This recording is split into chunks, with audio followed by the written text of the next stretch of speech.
Hello guys, आधुनिक भारत का इतिहास रोशन आनंद सर का नोट्स है जो ज्ञान बिंदु जीएस एकेडमी का, जिसमें संघ लोक सेवा आयोग, राज्य लोक सेवा आयोग, कर्मचारी चयन आयोग, रेलवे भर्ती बोर्ड, जीएस आधारित सभी परीक्षा के लिए बहुत इंपॉर्टेंट है। इसमें 5 चैप्टर करवा रखा हूँ। अब चैप्टर 6 से स्टार्ट करते हैं। चैप्टर नंबर 6 में है 19वीं 20वीं शताब्दी में सामाजिक धार्मिक सुधार आंदोलन। देखिए, 19वीं 20वीं शताब्दी में भारत में सामाजिक धार्मिक सुधार आंदोलन की शुरुआत हुई। 19वीं शताब्दी का सामाजिक धार्मिक सुधार आंदोलन नारी केंद्रित था, वही 20वीं शताब्दी का सुधार आंदोलन निम्न जाति केंद्रित था। इस आंदोलन की शुरुआत भारत के बंगाल प्रांत से हुई मानी जाती है। बंगाल प्रांत से आंदोलन को शुरू करने का श्रेय राजा राम मोहन राय को जाता है। राजा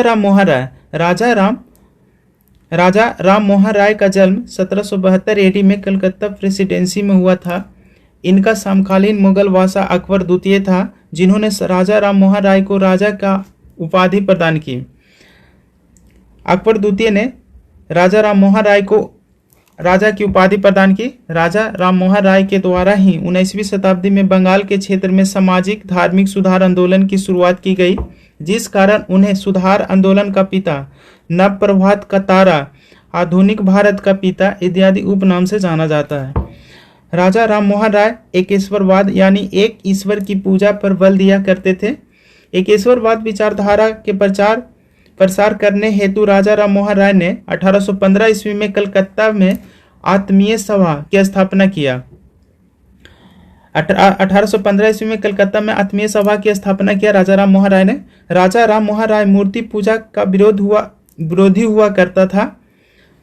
राजा राम मोहन राय मूर्ति पूजा का विरोधी हुआ करता था। इन्होंने 1821 ईस्वी में सती प्रथा का विरोध करने हेतु बांग्ला भाषा में संवाद कैमुद नामक ग्रंथि की रचना किया। इन्होंने 1821 ईस्वी में सती प्रथा का विरोध करने हेतु बांग्ला भाषा में संवाद कैमुदी नामक ग्रंथ की रचना किया। राजा राम मोहन राय ने 1828 एडी में कलकत्ता में ब्राह्मण समाज की स्थापना किया। 1828 एडी में कलकत्ता में ब्राह्मण समाज की स्थापना राजा राम मोहन राय ने किया और इसके माध्यम से सती प्रथा का विरोध किया। इन्हीं के प्रयासों से 1829 एडी में लॉर्ड विलियम बेंटिंग ने भारत में सती प्रथा का समाप्त किया। राजा राम मोहन राय भारतीयों को शिक्षित करने हेतु 1817 में हिंदू कॉलेज और 1825 में वेदांत कॉलेज की स्थापना किया। राजा राम मोहन राय अकबर द्वितीय का प्रतिनिधित्व करने के लिए इंग्लैंड गए, जहां 1833 ईस्वी में ब्रिस्टल नामक शहर में इनका निधन हो गया। राजा राम मोहन राय के निधन के पश्चात ब्राह्मण समाज का नेतृत्व देवेंद्रनाथ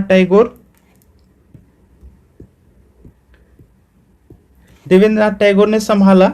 देवेंद्रनाथ टैगोर ने 1839 ईस्वी में तत्वबोधिनी सभा की स्थापना किया। देवेंद्रनाथ टैगोर ने 1839 ईस्वी में तत्वबोधिनी सभा का स्थापना किया।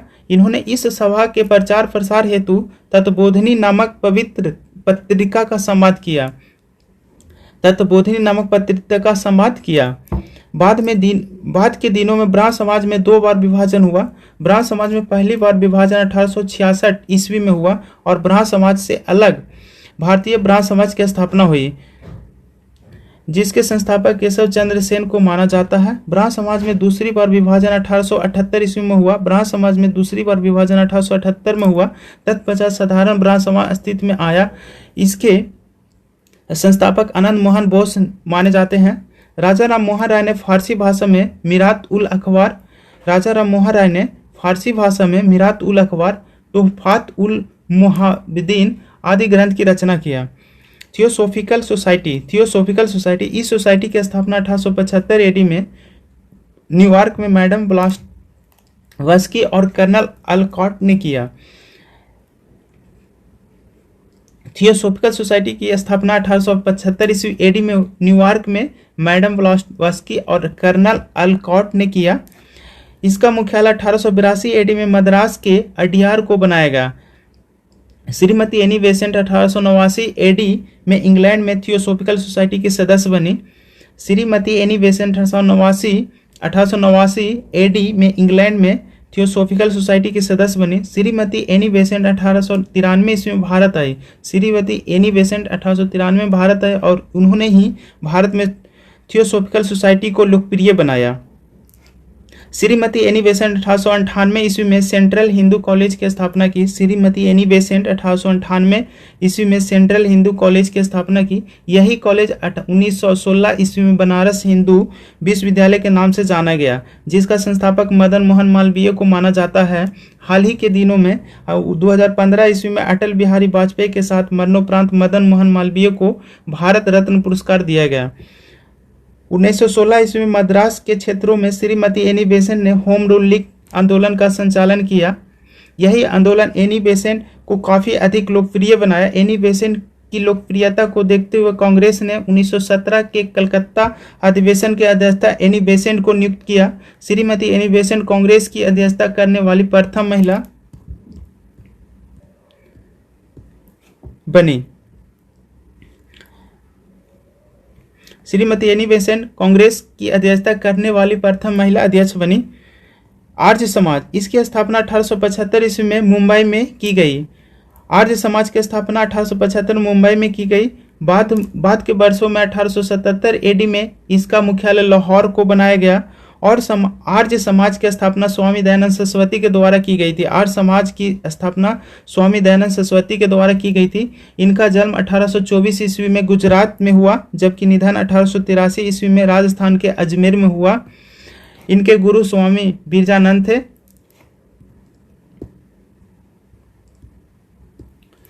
इनका मूल नाम मूल शंकर था। स्वामी दयानंद सरस्वती ने हिंदू धर्म और समाज में सुधार करने का प्रयास किया, जिस कारण इन्हें हिंदू लूथर भी कहा जाता है। इनके द्वारा शुद्धि आंदोलन और गौर अच्छा आंदोलन चलाया गया। दयानंद सरस्वती ने सत्यार्थ प्रकाश नामक पुस्तक की रचना की। दयानंद सरस्वती ने सत्यार्थ प्रकाश नामक पुस्तक की रचना की। इन्होंने ही वेदों की ओर लौटो और भारत भारतीयों के लिए है नारा दिया। इन्होंने ही वेदों की ओर लौटो और भारत भारतीयों के लिए है नारा दिया। स्वामी दयानंद सरस्वती प्रथम समाज सुधारक थे। स्वामी दयानंद सरस्वती प्रथम समाज सुधारक थे, जिन्होंने क्षुद्र एवं स्त्रियों को वेद पढ़ने और शिक्षा ग्रहण करने की अनुमति दी। स्वामी दयानंद सरस्वती ने ही पहली बार स्वराज शब्द का प्रयोग किया। स्वामी दयानंद सरस्वती ने ही पहली बार स्वराज शब्द का प्रयोग किया और हिंदी भाषा को राष्ट्रभाषा के रूप में स्वीकार किया। दयानंद सरस्वती का सहयोग लाला हंसराज ने 1886 ईस्वी में लाहौर में दयानंद एंग्लो वैदिक कॉलेज की स्थापना किया। कालांतर में दयानंद सरस्वती के ही सहयोगी स्वामी श्रद्धानंद ने हरिद्वार में 1902 एडी में गुरुकुल कांगरी विश्वविद्यालय का निर्माण करवाया। स्वामी विवेकानंद और रामकृष्ण मिशन। स्वामी विवेकानंद का जन्म 12 जनवरी 1863 एडी को कलकत्ता प्रेसिडेंसी में हुआ था। इनके जन्म दिवस 12 जनवरी को प्रतिवर्ष राष्ट्रीय युवा दिवस के रूप में मनाया जाता है। इनके बचपन का नाम नरेंद्रनाथ दत्त था। इनके बचपन का नाम नरेंद्रनाथ दत्त था। इनके पिता विश्वनाथ दत्त जबकि माता भुवनेश्वरी देवी थी। इनके गुरु रामकृष्ण परमहंस थे। इनके गुरु रामकृष्ण परमहंस थे, जिन्हें गदाधर चट्टोपाध्याय का नाम से भी जाना जाता है। शारदा मणि रामकृष्ण परमहंस की पत्नी थी। शारदा मणि रामकृष्ण परमहंस की पत्नी थी। 1893 एडी में अमेरिका के शिकागो शहर में प्रथम विश्व धर्म सम्मेलन का आयोजन किया जा रहा था। इस सम्मेलन में भारत के तरफ से प्रतिनिधित्व स्वामी विवेकानंद ने किया। इस सम्मेलन में भाग लेने के लिए नरेंद्रनाथ दत्त जब अमेरिका जाने वाले थे तो उनका नाम बदलकर महाराज खितरी राजस्थान से थे ने स्वामी विवेकानंद रखा। इस सम्मेलन को संबोधित करते हुए स्वामी विवेकानंद ने विश्व के सभी धर्मों में एकता स्थापित करने की बात कही। इस सम्मेलन को संबोधित करते हुए ही विवेकानंद ने कहा, यदि पश्चिम के भौतिकवाद और पूरब के आध्यात्मिकवाद को मिला दिया जाए तो यह मानव जाति के कल्याण का सर्वोत्तम मार्ग होगा। 1893 ईस्वी शिकागो सम्मेलन के पश्चात स्वामी विवेकानंद काफी लोकप्रिय हुए। तत्पश्चात उन्होंने अपनी विचारधारा को प्रचारित और प्रसारित करने हेतु 1896 ईस्वी कलकत्ता में रामकृष्ण मिशन की स्थापना की। बाद के दिनों में इसकी शाखाएं अन्य शहरों एवं विदेशों में खोली गई। अंततः 4 जुलाई 1902 एडी को कलकत्ता के बेलूर मठ में स्वामी विवेकानंद का निधन हो गया। इनकी एक मूर्ति तमिलनाडु राज्य में है, जिसे विवेकानंद रॉक कहा जाता है। विवेकानंद के प्रमुख कथन। पहला, आज हिंदू धर्म मत छुओवाद बन गया है। दूसरा, हमारे धर्म रसोई घर में है, हमारे भगवान खाना बनाने के बर्तनों में है। तीसरा, विवेकानंद ने कहा कि जब तक करोड़ों व्यक्ति भूखे और अज्ञानी हैं, तब तक मैं उसे प्रत्येक व्यक्ति को देशद्रोही मानता हूं जो उन्हीं के खर्चों पर शिक्षा ग्रहण करता है परंतु उनकी परवाह बिल्कुल नहीं करता है। चौथा, विवेकानंद का मानना था कि धर्म न पुस्तकों में है, न बौद्धिक विकास में है, न सिद्धांत में है, न तर्क में, बल्कि धर्म आत्मज्ञान में है।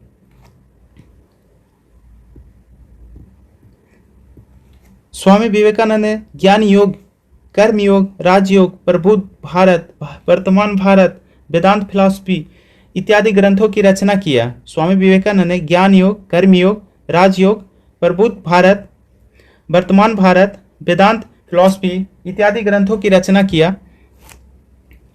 प्रार्थना समाज, इसकी स्थापना 1867 ईस्वी में केशव चंद्र सेन की प्रेरणा से आत्माराम पांडुरंग के द्वारा किया गया। महाराष्ट्र के क्षेत्र में प्रार्थना समाज को लोकप्रिय बनाने का श्रेय महादेव गोविंद रानाडे को दिया जाता है। इन्हीं तीक्ष्ण बुद्धि के कारण महाराष्ट्र का सुकरात भी कहा जाता है। इन्होंने पूना में 1867 एडी में पूना सार्वजनिक सभा की स्थापना किया। रानाडे ने ही दक्कन एजुकेशन सोसाइटी महाराष्ट्र विधवा पुनर्विवाह सभा की स्थापना करवाया। इनके शिष्य गोपाल कृष्ण गोखले ने 1905 एडी में इंडिया सर्वेंट सोसाइटी नामक संगठन की स्थापना किया। पंडित रमाबाई ने आर्य महिला समाज और शारदा सदन नामक संगठन की स्थापना किया। पंडित रमाबाई ने आर्य महिला समाज, शारदा सदन नामक संगठन की स्थापना की।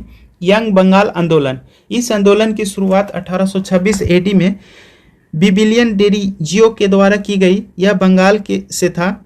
इनके ऊपर फ्रांसीसी क्रांति 1789 का सर्वाधिक प्रभाव पड़ा। इन्हें आधुनिक भारत का प्रथम राष्ट्रवादी कवि भी कहा जाता है। सुरेंद्र नाथ बनर्जी ने बिलियन डेरिजियो को हमारी सभ्यता का पिता और हमारी सभ्यता का अग्रदूत कहकर पुकारा। युवा बंगाल आंदोलन का मुख्य उद्देश्य निम्न था: प्रेस की स्वतंत्रता, दूसरा जमींदारों से किसानों की रक्षा, उच्च पदों पर भारतीयों को शामिल किया जाना, etc। दलित समाज सुधार आंदोलन, ज्योतिबा फुले। दलित समाज में समाज सुधार आंदोलन चलाने हेतु 1873 एडी में ज्योतिबा फुले ने सत्यशोधक समाज की स्थापना की। ज्योतिबा फुले ने सत्यशोधक समाज की स्थापना की। उन्होंने दलित जाति के लोगों को पखंडी ब्राह्मणों से बचने की सलाह दिया। इन्होंने नारी शिक्षा को प्रोत्साहित करने हेतु सर्वप्रथम 1851 एडी में बालिका विद्यालय की स्थापना करवाया। ज्योतिबा फुले अपनी विचारधारा को प्रचारित और प्रसारित करने हेतु गुलाम गिरी नामक ग्रंथ की रचना किया। आत्मसम्मान आंदोलन, इस आंदोलन को चलाने का श्रेय श्री रामास्वामी नयंकर या पेरियार को जाता है। इन्होंने रामायण की रचना तमिल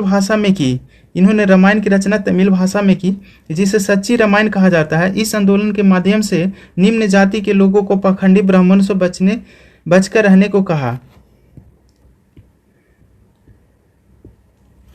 वायकॉट सत्याग्रह,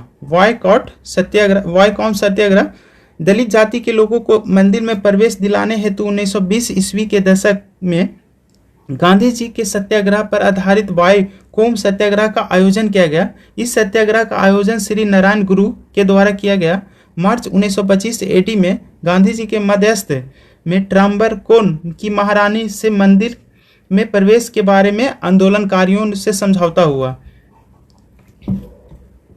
मुस्लिम धर्म सुधार आंदोलन, अलीगढ़ आंदोलन, इस आंदोलन का नेतृत्व सर सैयद अहमद खां के द्वारा किया गया। यह अंग्रेजी शिक्षा और ब्रिटिश सरकार के साथ सहयोग के पक्ष में चलने वाला सबसे असरदार आंदोलन था। सर सैयद अहमद खां 1864 एडी में साइंटिफिक सोसाइटी का स्थापना किया। सर सैयद अहमद खां ने 1864 एडी में साइंटिफिक सोसाइटी की स्थापना किया। बाद के वर्षों में जाकर सर सैयद अहमद खां ने 1875 एडी में मोहम्मडन एंग्लो ओरिएंटल कॉलेज की स्थापना किया। यह कॉलेज 1920 ईस्वी के बाद अलीगढ़ मुस्लिम विश्वविद्यालय के नाम से जाना गया। 1920 के बाद अलीगढ़ मुस्लिम विश्वविद्यालय के नाम से जाना गया। सर सैयद अहमद खां ने तहजीब उल अखलाक, सभ्यता और नैतिकता नामक ग्रंथ की रचना की। साथ ही साथ इन्होंने कुरान के ऊपर टीका लिखा। यह हिंदू और मुसलमान को हिंदुस्तान की दो आंखों कहकर पुकारा करता था। इन्होंने कांग्रेसों की स्थापना का विरोध किया तथा कांग्रेस के विपक्ष में यूनाइटेड इंडियन पेट्रियाटिक एसोसिएशन नामक संगठन की स्थापना की। अहमदिया आंदोलन, इस आंदोलन का नेतृत्व मिर्जा गुलाम अहमद के द्वारा किया गया। यह खुद को हजरत मोहम्मद के बाद दूसरा पैगंबर और कृष्ण का अवतार बताया गया। इन्होंने बहरीन ए अहमदिया नामक ग्रंथ की रचना किया। अहमदिया आंदोलन क्या था कि इस आंदोलन का नेतृत्व मिर्जा गुलाम अहमद के द्वारा किया गया।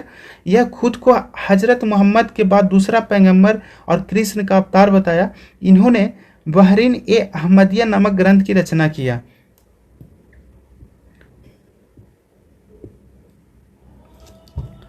बहावी आंदोलन, इस आंदोलन का नेतृत्वकर्ता सैयद अहमद राय बरेली थे। बहावी आंदोलन का नेतृत्वकर्ता सैयद अहमद राय बरेली थे। इस आंदोलन का सबसे प्रमुख केंद्र बिहार का पटना बना। इस आंदोलन को 1862-63 में लॉर्ड एल्गिन प्रथम ने दबाया। देवबंद आंदोलन, यह अलीगढ़ आंदोलन के विपरीत विचारधारा वाला आंदोलन था। देवबंद आंदोलन यह अलीगढ़ आंदोलन के विपरीत विचारधारा वाला आंदोलन था। इस आंदोलन का नेतृत्वकर्ता मोहम्मद कासिम नैनौतवी तथा सैयद अहमद गंगोही को माना जाता है। पारसी धर्म सुधार आंदोलन, इस धर्म में सुधार लाने हेतु 1851 ईस्वी में रहनुमाई माजदायन सभा की स्थापना दादा भाई नौरोजी, आर के कामा, एस बंगाली इत्यादि ने मिलकर किया। इन लोगों ने अपनी विचारधारा को प्रसारित करने हेतु राष्ट्र गोप्तार नामक पुस्तक की रचना की। पारसी धर्म सुधार आंदोलन क्या था कि इस धर्म में सुधार लाने हेतु 1851 ईस्वी में रहनुमाई माजदायन सभा की स्थापना किया। रहनुमाई माजदायन सभा की स्थापना की दादा भाई नौरोजी, आर के कामा, एस बंगाली इत्यादि ने मिलकर किया। इन लोगों ने अपनी विचारधारा को प्रसारित करने हेतु राष्ट्र गुप्तार नामक पुस्तक की रचना की। ज्ञान बिंदु जीएस एकेडमी का चैप्टर नंबर 7 मॉडर्न हिस्ट्री है। चलिए स्टार्ट करते हैं। कांग्रेस एक अमेरिकी भाषा का शब्द है। कांग्रेस एक अमेरिकी भाषा का शब्द है जिसका शाब्दिक अर्थ है लोगों का समूह। लोगों का समूह होता है। भारत में कांग्रेस शब्द का प्रयोग सर्वप्रथम दादा भाई नौरोजी के द्वारा किया गया था। कांग्रेस की स्थापना 28 दिसंबर 1885 को बंबई में गोकुलदास तेजपाल संस्कृत विद्यालय में स्कॉटलैंड निवासी ए.ओ. ह्यूम के द्वारा की गई थी।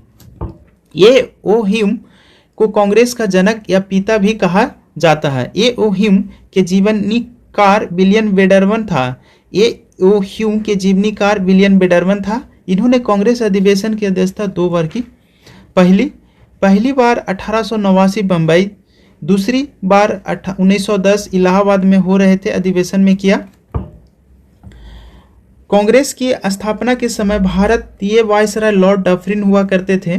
कांग्रेस की स्थापना के समय भारतीय वायसराय लॉर्ड डफरिन हुआ करते थे। कांग्रेस की स्थापना में सुरेंद्रनाथ बनर्जी का अहम योगदान था, लेकिन वे कांग्रेस की स्थापना में शामिल नहीं हो पाए थे। सुरेंद्रनाथ बनर्जी के द्वारा 1876 एडी में इंडियन एसोसिएशन नामक संगठन की स्थापना की गई। सुरेंद्रनाथ बनर्जी के द्वारा 1876 एडी में इंडियन एसोसिएशन नामक संगठन की स्थापना की गई। इसी संगठन के वार्षिक सम्मेलन में व्यस्त होने के कारण सुरेंद्रनाथ बनर्जी कांग्रेस की स्थापना में भाग नहीं ले पाए। कांग्रेस अधिवेशन, प्रथम अधिवेशन कांग्रेस का प्रथम अधिवेशन 1885 एडी में बंबई में हुई। इस अधिवेशन की अध्यक्षता विमेश चंद्र बनर्जी के द्वारा की गई। इस अधिवेशन में 72 सदस्य उपस्थित थे, जिसमें से 39 वकील तथा कुल अन्य डॉक्टर और इंजीनियर थे। इसी अधिवेशन में 9 प्रस्ताव पारित हुए।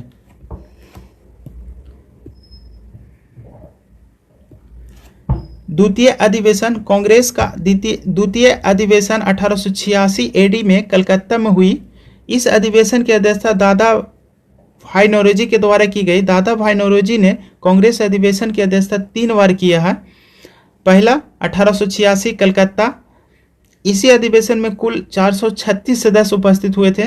दूसरा 1893 लाहौर, तीसरा 1906 कलकत्ता। इसी अधिवेशन की अध्यक्षता करते हुए दादा भाई नौरोजी ने पहली बार कांग्रेस के मंच से स्वराज शब्द का प्रयोग किया। दादा भाई नौरोजी ने पहली बार राष्ट्रीय आय की गणना की। दादा भाई नौरोजी ने पहली बार राष्ट्रीय आय की गणना की। तृतीय अधिवेशन, यह अधिवेशन 1887 में मद्रास में हुआ। तृतीय अधिवेशन 1887 मद्रास में हुआ। तैयब जी के द्वारा की गई। एक कांग्रेस के प्रथम मुस्लिम थे।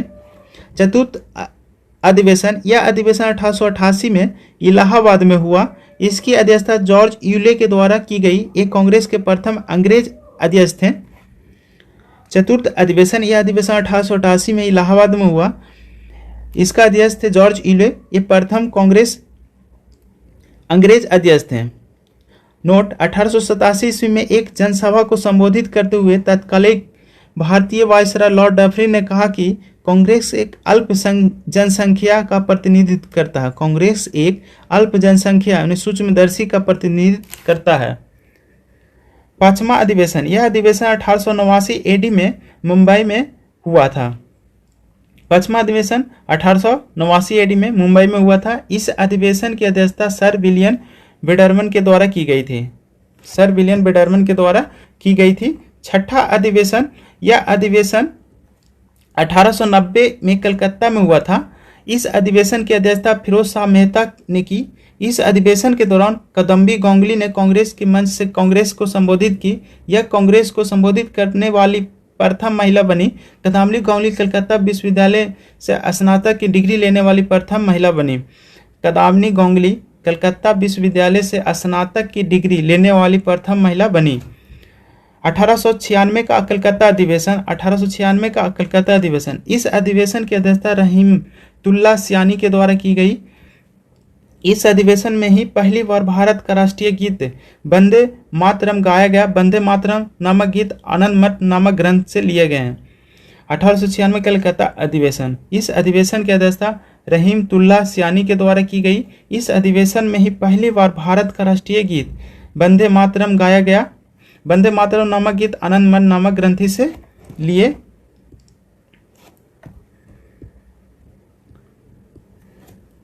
गए हैं। इस ग्रंथि के रचयिता बंकिम चंद्र चटर्जी हैं। इस प्रकार हम कह सकते हैं कि वंदे मातरम नामक गीत की रचना बंकिम चंद्र चटर्जी ने की है। 1905 का बनारस अधिवेशन, इस अधिवेशन की अध्यक्षता गोपाल कृष्ण गोखले के द्वारा की गई है। 1907 का सूरत अधिवेशन, इस अधिवेशन के दौरान ही पहली बार कांग्रेस स्पष्ट तौर पर दो वर्गों में विभाजित हुए। एक वर्ग गरम दल जबकि दूसरा वर्ग नरम दल कहलाता है। इस फूट को सूरत फूट के नाम से जाना जाता है। कांग्रेस के इस अधिवेशन में विभाजन इस कारण हुआ क्योंकि गरम दल वाले कांग्रेस का अध्यक्ष लाला लाजपत राय को बनाना चाहता था, वही नरम दल वाले कांग्रेस का अध्यक्ष रास बिहारी घोष को बनाना चाहता था। अतः इस अधिवेशन की अध्यक्षता रास बिहारी घोष के द्वारा की गई। 1908 का मद्रास अधिवेशन, इस अधिवेशन की अध्यक्षता रास बिहारी घोष के द्वारा की गई। कांग्रेस के इसी अधिवेशन में कांग्रेस के लिए संविधान का निर्माण किया गया। 1911 का कलकत्ता अधिवेशन, कांग्रेस के इस अधिवेशन में पहली बार राष्ट्रगान जन गण मन गाया गया। भारत के राष्ट्रगान जन गण मन के रचयिता रविंद्रनाथ टैगोर हैं। इस अधिवेशन की अध्यक्षता पंडित बिशन नारायण धर के द्वारा की गई। 1911 का कलकत्ता अधिवेशन, कांग्रेस के इस अधिवेशन में पहली बार राष्ट्रगान जन गण मन गाया गया। भारत के राष्ट्रगान जन गण मन के रचयिता रविंद्रनाथ टैगोर थे। इस अधिवेशन की अध्यक्षता पंडित बिशन नारायण धर के द्वारा की गई। बिहार, वर्तमान के बिहार में कांग्रेस का अधिवेशन कुल 2 बार हुआ। 1912 बांकीपुर, इस अधिवेशन की अध्यक्षता R.N. मधोलकर ने की। 1922 गया, इस अधिवेशन की अध्यक्षता चित्तरंजन दास ने की। 1916 का लखनऊ अधिवेशन, इस अधिवेशन की अध्यक्षता अंबिका चरण मजूमदार के द्वारा की गई। यह अधिवेशन कई लिहाज से महत्वपूर्ण है। पहला, इस सम्मेलन के दौरान बाल गंगाधर तिलक ने नारा दिया था कि स्वराज हमारा जन्मसिद्ध अधिकार है और हम इसे लेकर रहेंगे। दूसरा, दक्षिण अफ्रीका से वापस लौटने के बाद महात्मा गांधी सर्वप्रथम इसी अधिवेशन में पहली बार भाग लिया। तीसरा, बाल गंगाधर तिलक के प्रयास से कांग्रेस का गरम दल और नरम दल पूरा एक हो गए। चौथा, मोहम्मद अली जिन्ना के प्रयास से कांग्रेस और मुस्लिम लीग के बीच समझौता हुआ, जिसे लखनऊ समझौता कहा जाता है। इस समझौता के तहत कांग्रेस ने अंग्रेजी सरकार के द्वारा मुसलमानों को दिए गए पृथक निर्वाचन के अधिकार को स्वीकृति प्रदान की। बदले में मुस्लिम लीग ने कांग्रेस को स्वतंत्र आंदोलन में साथ देने का आश्वासन दिया। मोहम्मद अली जिन्ना के इस कार्यों को देखते हुए श्रीमती सरोजिनी नायडू ने उन्हें हिंदू मुस्लिम एकता की राजदूत कहकर पुकारी। 1917 कलकत्ता अधिवेशन। इस अधिवेशन की अध्यक्षता श्रीमती एनी बेसेंट के द्वारा की गई। यह कांग्रेस की प्रथम महिला अध्यक्ष थी। यह आयरलैंड की रहने वाली थी। एनी बेसेंट ने न्यू इंडिया कॉमन बिल नामक पत्रिका की रचना की।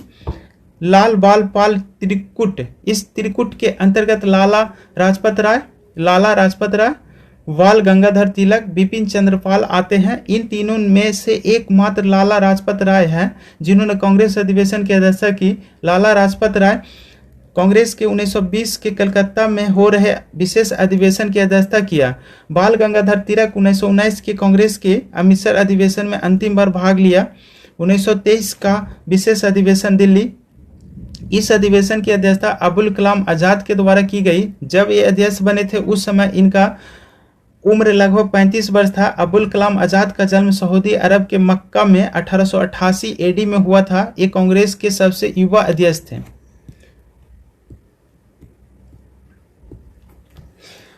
1924 का बेलगांव अधिवेशन। इस अधिवेशन की अध्यक्षता महात्मा गांधी ने की। महात्मा गांधी कांग्रेस के इस एकमात्र अधिवेशन की अध्यक्षता की। 1925 का कानपुर अधिवेशन। इस अधिवेशन की अध्यक्षता श्रीमती सरोजिनी नायडू ने की। कांग्रेस की अध्यक्षता बनने वाली सरोजिनी नायडू भारत की प्रथम महिला अध्यक्ष है। नोट: सरोजिनी नायडू स्वतंत्र भारत में किसी भी राज्य की राज्यपाल बनने वाली प्रथम महिला है जो उत्तर प्रदेश राज्य की राज्यपाल बनी थी।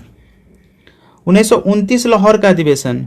इस अधिवेशन की अध्यक्षता पंडित नेहरू के द्वारा किया गया। इन्होंने अध्यक्षता करते हुए कांग्रेस का लक्ष्य पूर्ण स्वराज को बताया। इस अधिवेशन के दौरान ही पंडित नेहरू ने यह घोषणा किया कि अब प्रत्येक वर्ष 26 जनवरी को स्वतंत्रता दिवस के रूप में मनाया जाएगा।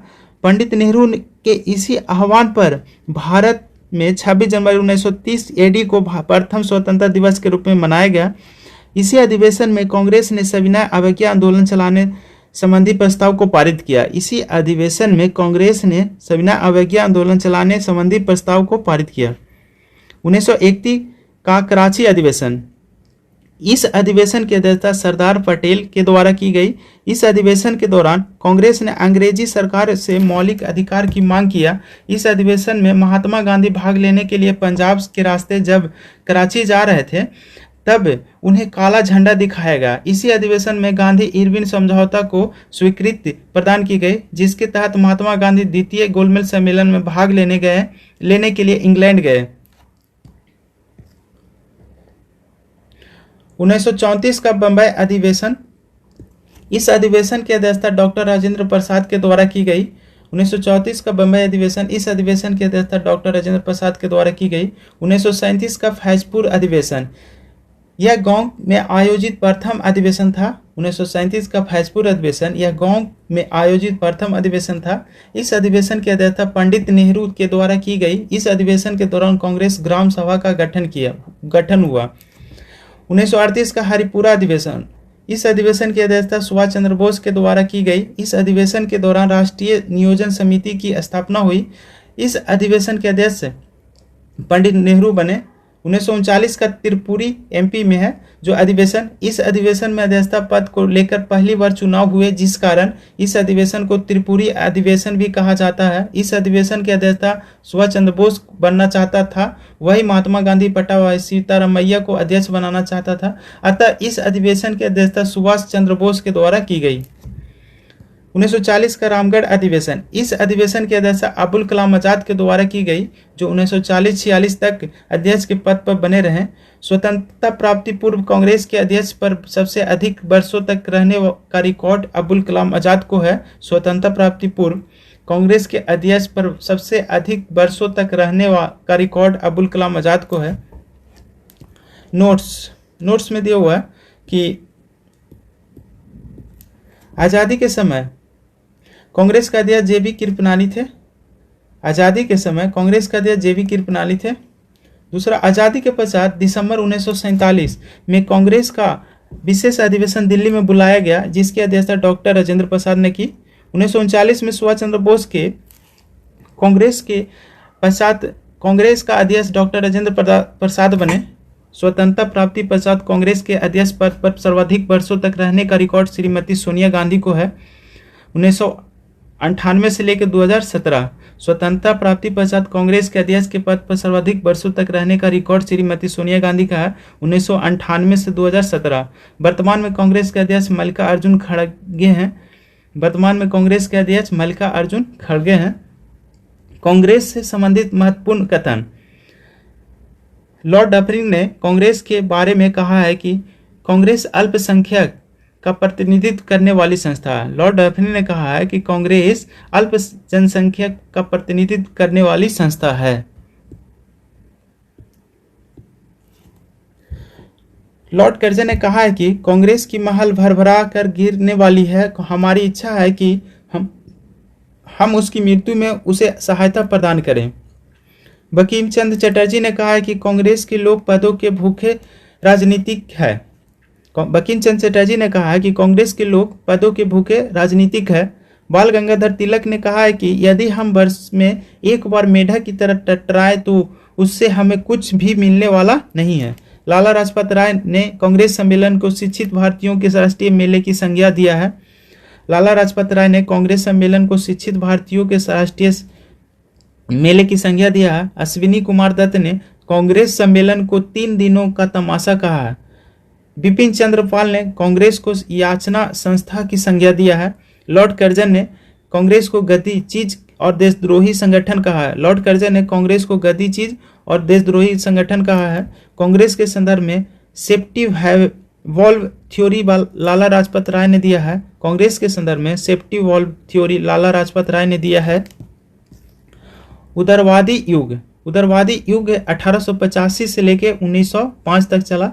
उदारवादी युग कांग्रेस के ऊपर 1885 एडी से 1905 एडी तक उदारवादी नेताओं का पकड़ बना रहा, जिस कारण इस अवधि को उदारवादी युग कहा जाता है। उदारवादी युग के प्रमुख नेता के रूप में दादा भाई नौरोजी, फिरोज शाह मेहता, व्योमकेश चंद्र बनर्जी, आनंद मोहन बोस, गोपाल कृष्ण गोखले इत्यादि का विवरण मिलता है। उनमें से दादा भाई नौरोजी 1887 में, सुरेंद्रनाथ बनर्जी 1888 एडी में इंग्लैंड गए। दोनों ने मिलकर 1889 एडी में भारत राष्ट्रीय कांग्रेस के ब्रिटिश समिति का गठन किया। दोनों मिलकर 1889 एडी में भारतीय राष्ट्रीय कांग्रेस के ब्रिटिश समिति का गठन किया। इस समिति ने 1890 में इंडिया नामक पत्रिका संपादन किया। 1890 ईस्वी में दादा भाई नौरोजी ने यह घोषणा किया कि 1892 में भारतीय राष्ट्रीय कांग्रेस का वार्षिक सम्मेलन लंदन में होगा, लेकिन संयोगवश वहां आम चुनाव होने थे, जिस कारण लंदन में सम्मेलन नहीं हुआ। हाउस ऑफ कॉमन का सदस्य बनने वाला प्रथम भारतीय दादा भाई नौरोजी था। हाउस ऑफ कॉमन सदस्य बनने वाला प्रथम भारतीय दादा भाई नौरोजी था। उन्होंने लिबरल पार्टी से फिशनबरी नामक स्थान से चुनाव जीता। इन्होंने लिबरल पार्टी से फिशनबरी नामक स्थान से चुनाव जीता। उदारवादियों की देन। उदारवादियों ने पहली बार यह स्पष्ट किया कि किस प्रकार अंग्रेजी सरकार भारतीयों का शोषण कर रहा है। उदारवादियों नेता के अंतर्गत दादा भाई नौरोजी प्रथम नेता हुए जिन्होंने भारत के लिए राष्ट्रीय आय की गणना किया। दादा भाई नौरोजी ने भारत के लिए राष्ट्रीय आय की गणना 1867 से लेकर 68 ईस्वी में किया। उस समय भारतीयों के प्रति आय 20 रुपया हुआ करता था। उदारवादियों के प्रभाव में आकर ही अंग्रेजी सरकार ने 1892 का भारत परिषद अधिनियम पारित किया। इसी अधिनियम ने पहली बार भारत में निर्वाचन पद्धति की शुरुआत की। दादा भाई नौरोजी ने property and British rule in India नामक पुस्तक की रचना किया। इसमें उन्होंने धन के निष्कासन का सिद्धांत दिया, ड्रेन ऑफ वेल्थ। वर्तमान में देश में राष्ट्रीय आय की गणना केंद्रीय सांख्यिकी संगठन के द्वारा की जाती है। वर्तमान में देश में राष्ट्रीय आय की गणना केंद्रीय सांख्यिकी संगठन के द्वारा की जाती है। उदारवादी युग भारतीय इतिहास में 1905 से 1919 ईस्वी काल को उग्रवादी युग के नाम से जाना जाता है। इस युग के प्रमुख नेता बाल गंगाधर तिलक, लाला लाजपत राय, अरविंद घोष, बिपिन चंद्र पाल इत्यादि का विवरण मिलता है। इस युग के प्रमुख नेता बाल गंगाधर तिलक, लाला लाजपत राय, अरविंद घोष, बिपिन चंद्र पाल इत्यादि को विवरण मिलता है। इनमें से बाल गंगाधर तिलक ने भारतीय स्वतंत्रता आंदोलन के प्रति आम नागरिकों को जागरूक करने हेतु 1893 में गणपति महोत्सव और 1896 में शिवाजी महोत्सव का आयोजन किया। उन्होंने मराठी भाषा में केसरी पत्रिका, अंग्रेजी भाषा में मराठा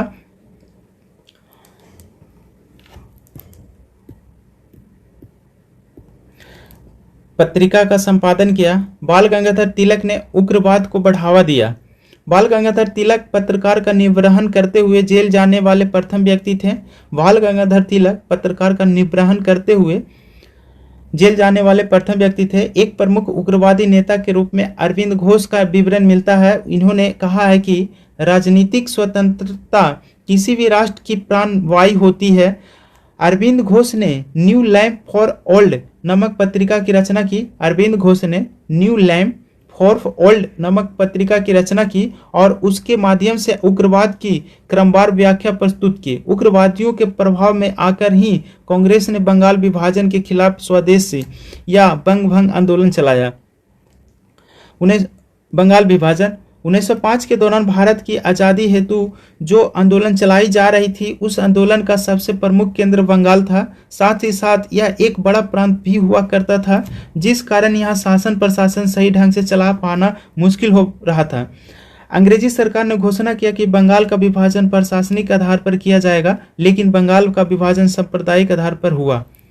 बंगाल विभाजन की घोषणा 20 जुलाई 1905 को लॉर्ड कर्जन के द्वारा की गई। इस घोषणा के पश्चात भारत के तत्कालिक राष्ट्रवादी नेताओं का सम्मेलन कलकत्ता के टाउन हॉल में 7 अगस्त 1905 को हुआ। इसके खिलाफ स्वदेशी या बंग भंग आंदोलन चलाने की घोषणा की गई और यह आंदोलन 7 अगस्त 1905 से ही प्रारंभ भी हो गया। इस आंदोलन का प्रसार बंगाल के अलावा अन्य क्षेत्र जैसे दिल्ली, पंजाब, मद्रास ईटीसी क्षेत्रों में भी देखने को मिलता है। बंगाल के क्षेत्र में आंदोलन का नेतृत्व बिपिन चंद्र पाल ने, मद्रास के क्षेत्र में चिदम्बरम पिल्ले, मतलब बंगाल के क्षेत्र में आंदोलन का नेतृत्व बिपिन चंद्र पाल कर रहे थे। बंगाल के क्षेत्र में बिपिन चंद्र पाल, मद्रास के क्षेत्र में चिदम्बरम पिल्ले ने, दिल्ली के क्षेत्र में सैयद हैदर राजा, दिल्ली के क्षेत्र में सैयद हैदर राजा, पंजाब के क्षेत्र में लाला लाजपत राय, महाराष्ट्र एवं पुणे के क्षेत्र में बाल गंगाधर तिलक के नेतृत्व में किया। इसी आंदोलन के दौरान पहली बार बहिष्कार शब्द का प्रयोग कृष्ण कुमार मित्र के द्वारा संजीवनी नामक पत्रिका में की गई। कृष्ण कुमार मित्र के द्वारा संजीवनी नामक पत्रिका में की गई। बंगाल का विभाजन 2 वर्गों में किया गया, पूर्वी बंगाल और पश्चिमी बंगाल। पूर्वी बंगाल यह मुस्लिम बहुल इलाका था। उसकी आबादी 3.1 करोड़ थी। इसकी राजधानी ढाका थी। पश्चिमी बंगाल यह हिंदू बहुल इलाका था। इसकी आबादी 5.4 करोड़ थी। इसकी राजधानी कोलकाता थी। बंगाल विभाजन 16 अक्टूबर 1905 को लागू हुआ। बंगाल विभाजन 16 अक्टूबर 1905 को लागू हुआ। इस तिथि को बंगाल वासियों ने शोक दिवस के रूप में मनाया। इस तिथि को पूरे बंगाल वासी सड़कों पर निकले और गंगा स्नान किया, साथ ही साथ काली पूजा व्रत रखा। पूर्वी बंगाल और पश्चिम बंगाल के लोगों ने एक दूसरे के हाथ पर राखी बांधकर एकता का परिचय दिया। इसी तिथि को बंगाल के सड़कों पर निम्न नारे लगाए गए थे: हमें विभाजन नहीं चाहिए, बंगाल एक है, वंदे मातरम आदि। दिल्ली दरबार 1911। इंग्लैंड के सम्राट जॉर्ज पंचम महारानी मैरी का 1911 ईस्वी में भारत आगमन हुआ। इंग्लैंड के सम्राट जॉर्ज पंचम और महारानी मैरी 1911 ईस्वी में भारत का आगमन हुआ। भारत आगमन के पश्चात उनका पूरे भारतवर्ष में विरोध किया गया, जिसका कारण बंगाल विभाजन था।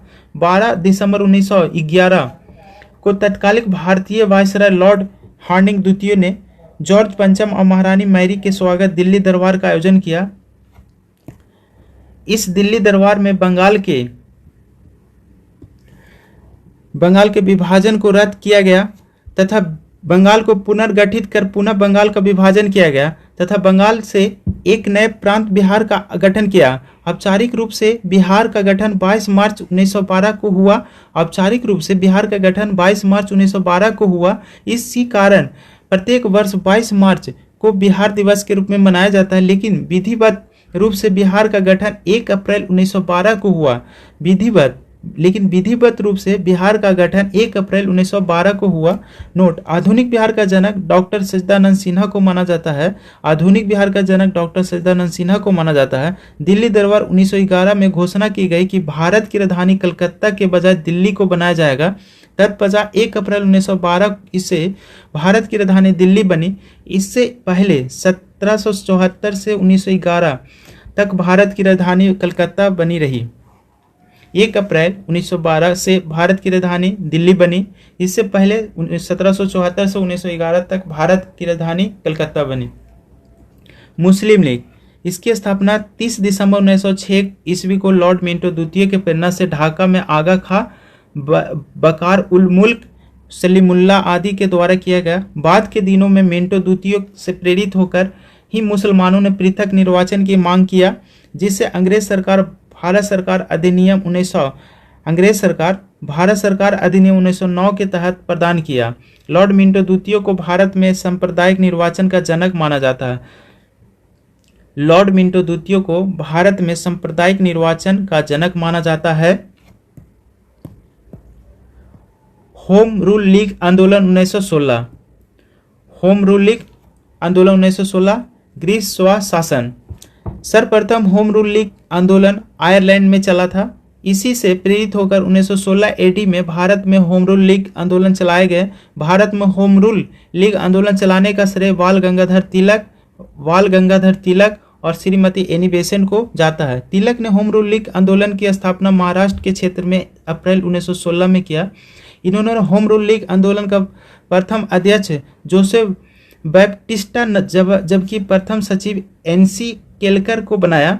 बाल Gangadhar Tilak home rule league आंदोलन को लोकप्रिय बनाने हेतु भारत का भ्रमण शुरू किया और वे भारत भ्रमण के दौरान यह कहा करते थे कि स्वराज हमारा जन्मसिद्ध अधिकार है और हम उसे लेकर रहेंगे। बाल गंगाधर तिलक ने अपनी पत्रिका केसरी और मराठा के माध्यम आंदोलन को लोकप्रिय बनाया। सितंबर 1916 एडी में मद्रास के क्षेत्र में होम रूल लीग आंदोलन की स्थापना आयरिश महिला श्रीमती एनी बेसेंट के द्वारा की गई। एनी बेसेंट ने होम रूल लीग आंदोलन का सचिव जॉर्ज अनुंडेल को बनाई। Annie Besant home rule league आंदोलन का सचिव जॉर्ज अनुंडेल को बनाई। Shrimati Annie Besant common bill और न्यू इंडिया नामक पत्रिका के माध्यम से होम रूल लीग आंदोलन का प्रचार प्रसार किया। श्रीमती एनी बेसेंट ने ही इस आंदोलन को राष्ट्रीय स्तर पर पहचान दिलाई। कालांतर में तिलक और एनी बेसेंट को होम रूल लीग आंदोलन दोनों एक हो गए। होम रूल लीग आंदोलन ने ही श्रीमती एनी बेसेंट को लोकप्रिय बनाया। होम रूल लीग आंदोलन ने ही श्रीमती एनी बेसेंट को लोकप्रिय बनाया। श्रीमती एनी बेसेंट की उसी लोकप्रियता को देखते हुए कांग्रेस ने 1917 के कलकत्ता अधिवेशन का अध्यक्षता चुन लिया गया। एनी बेसेंट कांग्रेस की अध्यक्ष करने वाली प्रथम महिला बनी। अगस्त 1917 में मॉन्टेग्यू घोषणा आई, जिसमें यह कहा गया कि अंग्रेजी सरकार क्रमबद्ध तरीका से भारत में उत्तरदायी सरकार की स्थापना करेगा। इसी घोषणा के कारण श्रीमती एनी बेसेंट ने खुद को होम रूल लीग आंदोलन से अलग कर ली। जुलाई 1918 एडी में मॉन्टेग्यू घोषणा छपी। इसी घोषणा को लेकर कांग्रेस पुनः दो वर्गों में विभाजित हो गया। जहां उग्रवादी नेता मॉन्टेग्यू घोषणा की आलोचना कर रहे थे, वहीं दूसरी ओर उदारवादी नेता मॉन्टेग्यू घोषणा का समर्थन करते हुए इसे भारत के लिए मैग्ना कार्टा कह रहा था। अर्थात दूसरे शब्द में हम कह सकते हैं कि कांग्रेस में दूसरी बार विभाजन 1918 में हुआ।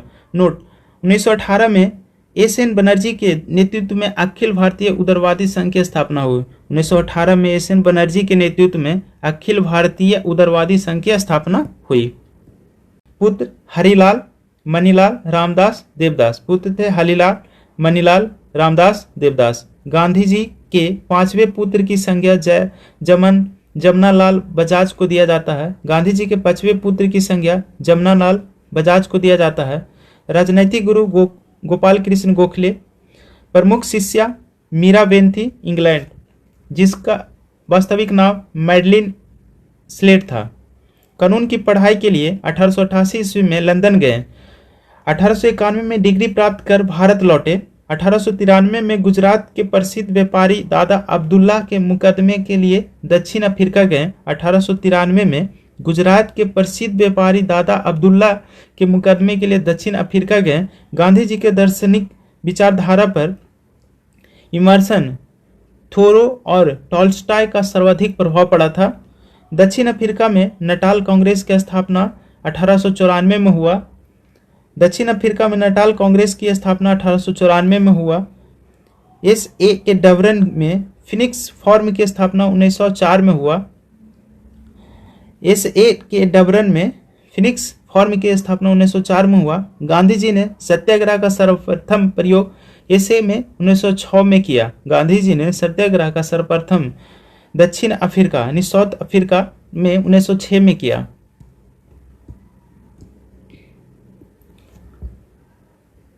1908 में पहली बार गांधी जी जेल गए। 1910 में साउथ अफ्रीका के जोहान्सबर्ग में टॉल्स्टॉय फॉर्म की स्थापना किया। 1910 में साउथ अफ्रीका के जोहान्सबर्ग में टॉल्स्टॉय फॉर्म की स्थापना किया। आत्मकथा सत्य के साथ मेरे प्रयोग 1925 में, सत्य के साथ मेरे प्रयोग 1925 में, माई एक्सपीरियंस विथ ट्रूथ। 1903 में साउथ अफ्रीका में इंडियन ओपिनियन तथा लंदन प्रवास के दौरान हिंद स्वराज 1909 की रचना किए। 1903 में साउथ अफ्रीका में इंडियन ओपिनियन तथा लंदन प्रवास के दौरान हिंद स्वराज 1909 में रचना किए। 1914 में इंडियन रिलीफ एक्ट पारित हुआ। 1914 में इंडियन रिलीफ एक्ट पारित हुआ। 46 वर्ष की उम्र में 9 जनवरी 1915 को भारत लौटे। 9 जनवरी 1915 को भारत लौटे। मुंबई के अपोलो बंदरगाह, जिसे प्रवासी दिवस के रूप में मनाया जाता है। 1916 में अहमदाबाद में साबरमती आश्रम की स्थापना किए। 1916 में अहमदाबाद में साबरमती आश्रम की स्थापना किए। अखिल भारतीय खादी बोर्ड की स्थापना 1923 में की। अखिल भारतीय चरखा संघ की स्थापना 1925 में। प्रमुख पुस्तक यंग इंडिया 1919 में, हरिजन 1932 में। प्रसिद्ध पुस्तक यंग इंडिया 1919 में, हरिजन 1932 में। गांधी जी ने गोपाल कृष्ण गोखले की तुलना गंगा से, फिरोज शाह मेहता की तुलना हिमालय से तथा बंगाल गंगाधर की तुलना समुद्र से। गांधी जी ने गोपाल कृष्ण गोखले की तुलना गंगा से, फिरोज शाह मेहता की तुलना हिमालय से, बाल गंगाधर तिलक की तुलना समुद्र से। उपाधि राष्ट्रपिता सुभाष चंद्र बोस ने दिए थे। महात्मा रविंद्रनाथ टैगोर चंपारण सत्याग्रह के समय दिए थे। बापू जवाहरलाल नेहरू राष्ट्रपिता सुभाष चंद्र बोस ने कहे थे। महात्मा गांधी रविंद्रनाथ टैगोर कब कहते तो चंपारण सत्याग्रह के समय कहते। बापू जवाहरलाल नेहरू ने कहे थे। One man boundary force Mountbatten, one man boundary force Mountbatten ने कहा था। अंधनग्न फकीर विंस्टन चर्चिल ने कहा था। देशद्रोही फकीर चर्चिल ने कहा था। भिखारियों का राजा मदन मोहन मालवीय, भिखारियों का राजा मदन मोहन मालवीय ने कहा था। आधुनिक युग के अज्ञात शत्रु डॉक्टर राजेंद्र प्रसाद, आधुनिक युग के अज्ञात शत्रु डॉक्टर राजेंद्र प्रसाद। जादूगर शेख मुजीब उर रहमान ने कहा था। जादूगर शेख मुजीब उल रहमान ने कहा था। महात्मा गांधी की सबसे बड़ी प्रतिभा पटना के गांधी मैदान में है। गांधी जी कांग्रेस के वार्षिक अधिवेशन 1916 में जो लखनऊ में हो रहा था उसमें भाग लेने लिए वहीं पर राजकुमार शुक्ल की मुलाकात गांधी जी से हुई और उन्हीं के आग्रह पर गांधी जी ने चंपारण सत्याग्रह का आयोजन किया। चंपारण सत्याग्रह 1917। गांधी जी ने भारत में सत्याग्रह की शुरुआत चंपारण बिहार से की। चंपारण सत्याग्रह की शुरुआत भितिहवा गांव से हुई। चंपारण सत्याग्रह के कारण ही ब्रिटिश सरकार ने 3 कठिया प्रथा को समाप्त कर दिया। गांधी जी के दबाव में आकर ब्रिटिश सरकार ने अवैध वसूली का 25% वापस करने का तैयार हो गया, जिस आधार पर हम कह सकते हैं कि गांधी जी के द्वारा चलाया गया चंपारण सत्याग्रह सफल हो रहा। गांधी जी की दृष्टि से अहिंसा कायरों और कमजोरों और अस्त्र नहीं है, केवल बहादुरी और निडर व्यक्ति ही इसका प्रयोग कर सकता है। गांधी जी की दृष्टि से अहिंसा कायरों और कमजोर का अस्त्र नहीं है, केवल बहादुर और निडर व्यक्ति ही इसका प्रयोग कर सकता है। गांधी जी के 3 लक्ष्य जान से प्यारे थे। हिंदू मुस्लिम एकता, छुआछूत विरोधी संघर्ष, देश की स्त्रियों की सामाजिक स्थितियों को सुधारना। हिंदू मुस्लिम एकता, छुआछूत विरोधी संघर्ष, देश की स्त्रियों की सामाजिक स्थिति की सुधारना।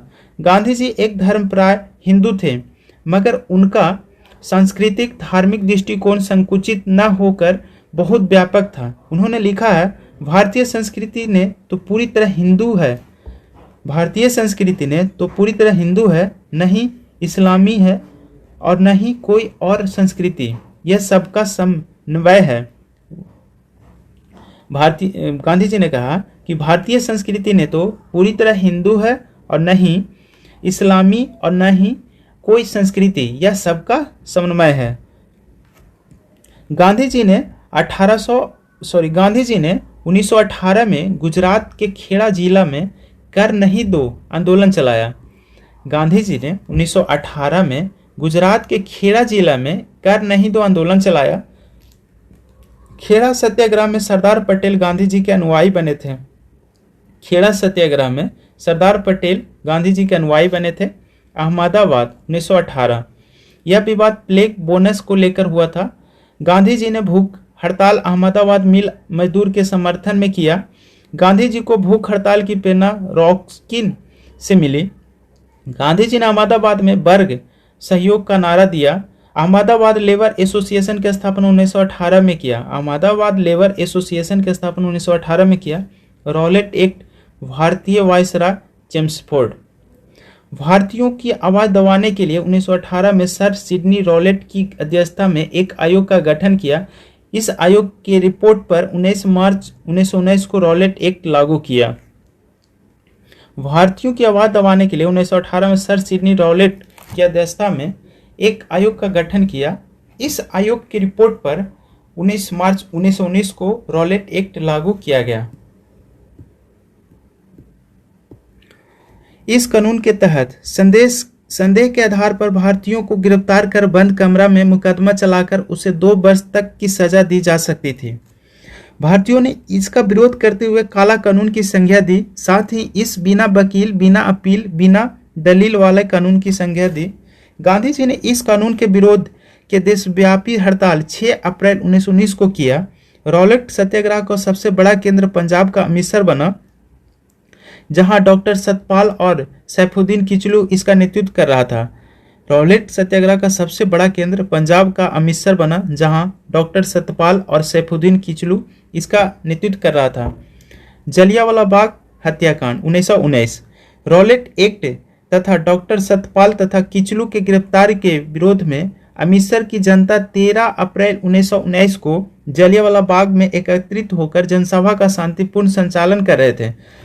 पंजाब के लेफ्टिनेंट गवर्नर जनरल डायर के आदेश पर सैनिकों ने इस निहत्थी भीड़ पर जानबूझकर गोली बरसाया, जिसे जलियांवाला बाग हत्याकांड कहते हैं। इस हत्याकांड में हंसराज नामक सैनिक ने अंग्रेज को सहायता प्रदान की थी। इस हत्याकांड के विरोध में महात्मा गांधी ने केसर ए हिंद, जमनालाल बजाज ने राय बहादुर, रविंद्रनाथ टैगोर ने सर नाइटहुड की उपाधि लौटा दी थी। शंकरन नायर नामक भारतीय ने वायसराय के कार्यकारिणी परिषद से इस्तीफा दे दिया।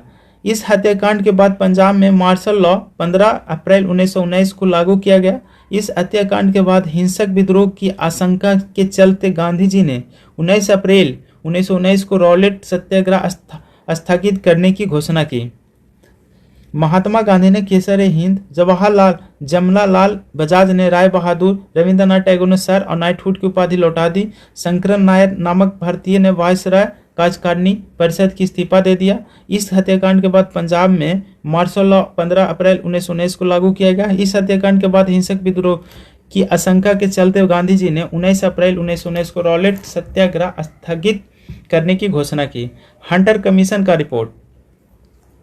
जलियांवाला बाग हत्याकांड की जांच के लिए हंटर कमीशन की अध्यक्षता में हंटर आयोग का गठन किया गया। हंटर की अध्यक्षता में हंटर आयोग का गठन किया गया। ओवर इंडिया मुसलमान हंटर। मुसलमान यदि खुश और संतुष्ट है तो भारत में ब्रिटिश शक्ति का महत्व बचाव होगा। इस मतलब हंटर आयोग जिसको डब्ल्यू हंटर आयोग में कुल 8 सदस्य थे, जिसमें 3 भारतीय थे। भारतीय का नाम था चीमन लाल, शीतल वाड़ा, साहबजादा सुल्तान अहमद, जगत नारायण।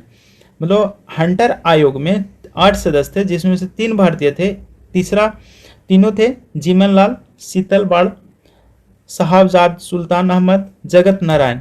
सरकारी रिपोर्ट के अनुसार जलियांवाला बाग आग हत्याकांड में कुल 379 व्यक्ति मारे गए।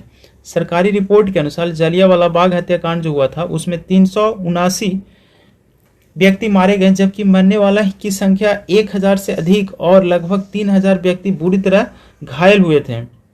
जलियांवाला बाग हत्याकांड की जांच के लिए मदन मोहन मालवीय की अध्यक्षता में कांग्रेस ने एक कमेटी का गठन किया। इसके अन्य सदस्य मोतीलाल नेहरू, गांधी जी भी थे। प्रारूप तैयार गांधी जी। कालांतर में पंजाब के सरदार उधम सिंह ने 13 मार्च 1940 ईस्वी को लंदन में कैक्सटन हॉल में जनरल डायर को गोली मारकर हत्या कर दी। कैक्सटन हॉल में जनरल डायर को गोली। खिलाफत आंदोलन 1920। 19 अक्टूबर 1919 को भारतीय मुसलमान ने राष्ट्रीय स्तर पर अंग्रेजी सरकार के खिलाफ खिलाफत दिवस मनाया। खिलाफत आंदोलन का नेतृत्व मोहम्मद अली और शौकत अली नामक 2 भाइयों ने किया। 23 नवंबर 1919 को हिंदू और मुसलमान की एक संयुक्त कॉन्फ्रेंस दिल्ली में हुई। 23 नवंबर 1919 को हिंदू और मुसलमानों की एक संयुक्त कॉन्फ्रेंस दिल्ली में हुई। खिलाफत आंदोलन के तहत हुई इस कॉन्फ्रेंस की अध्यक्षता गांधी जी ने किया। असहयोग आंदोलन 1920। महात्मा गांधी के नेतृत्व में चलने वाला देश का पहला जनव्यापी आंदोलन असहयोग आंदोलन था, जिसकी शुरुआत 1 अगस्त 1920 से मानी जाती है। कांग्रेस का विशेष अधिवेशन सितंबर 1920 ईस्वी में हुआ, जिसकी अध्यक्षता लाला लाजपत राय ने कर रहे थे। इसी अधिवेशन में असहयोग आंदोलन चलाने का प्रस्ताव पारित किया। कांग्रेस का अधिवेशन सितंबर 1920 में हुआ, जिसकी अध्यक्षता लाला लाजपत राय ने कर रहे थे। इसी अधिवेशन में असहयोग आंदोलन चलाने का प्रस्ताव पारित किया गया। दिसंबर 1920 में कांग्रेस का वार्षिक अधिवेशन नागपुर में हुआ। दिसंबर 1920 में कांग्रेस का वार्षिक अधिवेशन नागपुर में हुआ। इसकी अध्यक्षता विजय राघवाचारी ने किया। इस अधिवेशन में कांग्रेस सर्वसम्मति से असहयोग आंदोलन प्रस्ताव को पारित किया था। मोहम्मद अली जिन्ना, एनी बेसेंट, बिपिन चंद्रपाल कांग्रेस द्वारा चलाए जाने वाले असहयोग आंदोलन से सहमत नहीं थे, जिस कारण ये सभी नेता कांग्रेस की सदस्यता त्याग दी। मोहम्मद अली जिन्ना, एनी बेसेंट, बिपिन चंद्रपाल कांग्रेस द्वारा चलाए जाने वाले असहयोग आंदोलन से सहमति नहीं थे, जिस कारण ये सभी नेता कांग्रेस की सदस्यता त्याग दी। असहयोग आंदोलन चलाने के लिए गांधी जी ने तिलक स्वराज फंड की स्थापना किया। असहयोग आंदोलन चलाने के लिए गांधी जी ने तिलक स्वराज फंड की स्थापना किया। नवंबर 1921 ईस्वी में इंग्लैंड के राजकुमार प्रिंस ऑफ वेल्स के भारत आगमन पर उसका पूरे भारत में बहिष्कार किया गया। नवंबर 1921 में इंग्लैंड के राजकुमार प्रिंस ऑफ वेल्स के भारत आगमन पर उसका पूरे भारत में बहिष्कार किया गया। बम्बई जमनालाल बजाज, S.A. डांगे, मद्रास चक्रवर्ती राजगोपालाचारी, आंध्र प्रदेश टी प्रकाशम, आंध्र केसरी, दिल्ली आसफ अली, पंजाब लाला लाजपत राय, बंगाल C.R. दास एवं उसकी पत्नी बसंती, उत्तर प्रदेश लाल बहादुर शास्त्री, बिहार राजेंद्र प्रसाद, मजहलुल हक।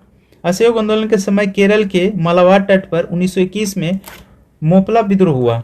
असहयोग आंदोलन के समय केरल के मालाबार तट पर 1921 में मोपला विद्रोह हुआ। इस विद्रोह के नेता अली मुस्लियार थे। अवध के क्षेत्र में एका आंदोलन चलाया गया। बिहार में इसी आंदोलन के समय 1921 में मजहरुल के हक ने खैरुल मियाँ से पटना के दीघा में जमीन दान के रूप में लेकर सदाकत आश्रम की स्थापना की। बिहार में इसी आंदोलन के समय 1921 में मजहरुल हक ने खैरुल मियाँ से पटना के दीघा में जमीन दान के रूप में लेकर सदाकत आश्रम की स्थापना की। सदाकत आश्रम से मजहरुल हक ने द मदरलैंड नामक पत्रिका निकाला। बिहार में इसी आंदोलन के दौरान जयप्रकाश नारायण पटना कॉलेज से नाम कटवाकर आंदोलन में कूद पड़े। बिहार में इसी आंदोलन के दौरान जयप्रकाश नारायण पटना कॉलेज नाम कटाकर आंदोलन में कूद पड़े। इसी आंदोलन के दरमियान डॉक्टर राजेंद्र प्रसाद ने वकालत छोड़ दी। 1921 में अहमदाबाद हकीम अजमल खां 5 फरवरी 1922 को उत्तर प्रदेश के गोरखपुर के चौरी चौरा नामक स्थान पर उग्र भीड़ ने चौरी चौरा थाना को घेरकर आग लगा दिया, जिसमें 22 पुलिसकर्मी मारे गए। इस घटना के समय गांधी जी बरदौली में थे। 5 फरवरी 1922 को उत्तर प्रदेश के गोरखपुर चौरी चौरा नामक स्थान पर उग्र भीड़ ने चौरी चौरा थाना के घेर कर आग लगा दिया, जिसमें 22 पुलिसकर्मी मारे गए और उस समय गांधी जी थे बरदौली में थे। चौरी चौरा घटना के पश्चात 12 फरवरी 1922 ईस्वी को गांधी जी ने इस आंदोलन को स्थगित करने की घोषणा किया। चौरी चौरा घटना के पश्चात 12 फरवरी 1922 ईस्वी को गांधी जी ने इस आंदोलन को स्थगित करने की घोषणा किया। The Indian struggle Subhash Chandra Bose ने गांधी जी को 10 मार्च 1922 को गिरफ्तार कर 6 वर्ष की सजा सुनाया गया। गांधी जी को 10 मार्च 1922 को गिरफ्तार कर 6 मार्च की सजा सुनाया गया, मगर स्वास्थ्य संबंधी कारणों से 5 फरवरी 1924 को रिहा कर दिया गया। स्वराज पार्टी 1923 1 जनवरी 1923 ईस्वी को स्वराज पार्टी की स्थापना इलाहाबाद में C.R. दास मोतीलाल नेहरू के द्वारा किया गया। इसके प्रथम अध्यक्ष C.R. दास जबकि सचिव मोतीलाल नेहरू बने। स्वराज पार्टी के सदस्यों ने 1923 में हुए विधान परिषद के चुनाव में भाग लिया, जिसमें 101 सीटों में से 42 पर उन्हें जीत मिली। स्वराज पार्टी के सदस्यों ने 1923 में हुए विधान परिषद के चुनाव में भाग लिया, जिसमें 101 सीट में से 42 पर उन्हें जीत मिली। 16 जून 1925 को C.R. दास का निधन हो गया। 16 जून 1925 को C.R. दास को निधन हो गया। क्रांतिकारी आंदोलन का द्वितीय चरण 1924 से 34। 1924 ईस्वी में सचिंद्र सन्याल के नेतृत्व में कानपुर में हिंदुस्तान रिपब्लिक एसोसिएशन की स्थापना हुई। 1924 ईस्वी में सचिंद्र सन्याल के नेतृत्व में कानपुर में हिंदुस्तान रिपब्लिकन एसोसिएशन की स्थापना की गई। ककोरी कांड 1925 9 अगस्त 1925 को सरकारी खजाना सहारनपुर से लखनऊ जा रहा था। 9 अगस्त 1925 को सरकारी खजाना सहारनपुर से लखनऊ जा रहा था। HR-1 के सदस्यों के द्वारा ककोरी नामक स्टेशन पर उसका खजाना को लूट लिया गया, जिसे ककोरी षड्यंत्र के नाम से जाना जाता है। ककोरी षड्यंत्र के प्रमुख सूत्रधार रामप्रसाद बिस्मिल थे। ककोरी कांड के जुल्म में 1927 में रामप्रसाद बिस्मिल, राजेंद्र लाहाड़ी, रोशन सिंह, असफा उल्ला खां को फांसी पर लटका दिया गया। संभवतः असफा का उल्ला खां फांसी पर लटकने वाला पहला मुस्लिम था। असफा का उल्ला खां फांसी पर लटकने वाला प्रथम मुस्लिम था जो देश की आज़ादी के लिए फांसी पर लटका। भगत सिंह छबीलदास के नेतृत्व में 1926 ईस्वी में नौजवान सभा की स्थापना की। भगत सिंह छबीलदास के नेतृत्व में 1926 ईस्वी में नौजवान सभा की स्थापना की। 1928 ईस्वी में भगत सिंह और चंद्रशेखर आजाद ने मिलकर दिल्ली के फिरोज शाह कोटला मैदान में हिंदुस्तान सोशलिस्ट रिपब्लिक एसोसिएशन की स्थापना किया। 1928 ईस्वी में भगत सिंह और चंद्रशेखर आजाद ने मिलकर दिल्ली के फिरोज शाह कोटला मैदान में हिंदुस्तान सोशलिस्ट रिपब्लिकन एसोसिएशन की स्थापना किया। इंकलाब जिंदाबाद का नारा भगत सिंह के द्वारा दिया गया। शहीद ए आजम के नाम से भगत सिंह को जाना जाता है। भगत सिंह सुखदेव राजगुरु ने मिलकर 17 दिसंबर 1928 को लाहौर के तत्कालिक पुलिस कप्तान सॉन्ट्स को गोली मारकर हत्या कर दिया, जिसके आरोप में इन तीनों को 23 मार्च 1931 को फांसी पर लटका दिया गया। पब्लिक सेफ्टी बिल पास होने के विरोध में भगत सिंह और बंटुकेश्वर दत्त 8 अप्रैल 1829 को दिल्ली के दिल्ली के केंद्रीय विधानसभा में खाली बेंच पर बम फेंका और पर्चे लहराते हुए अपनी गिरफ्तारी दी। बिहार के बेतिया निवासी फणींद्र घोष ने भगत सिंह के खिलाफ मुखबिरी की। 1929 में लाहौर के जेल में बंद एक प्रमुख क्रांतिकारी जतिन दास ने जेल को व्यवस्था के खिलाफ 23 दिनों का भूख हड़ताल किया, जो सबसे लंबा भूख हड़ताल था, और अंततः 13 दिसंबर 1929 को जेल में ही उनका निधन हो गया। 27 फरवरी 1931 को इलाहाबाद के अल्फ्रेड पार्क में चंद्रशेखर आजाद पुलिस से मुठभेड़ के दौरान गिरफ्तार से बचने के लिए स्वयं गोली मार ली। 27 फरवरी 1931 को इलाहाबाद के अल्फ्रेड पार्क में चंद्रशेखर आजाद पुलिस से मुठभेड़ के दौरान गिरफ्तारी से बचने के लिए स्वयं को गोली मार ली। सूर्य सेन को मास्टर दाह के नाम से जाना जाता है। सूर्य सेन को मास्टर दाह के नाम से जाना जाता है।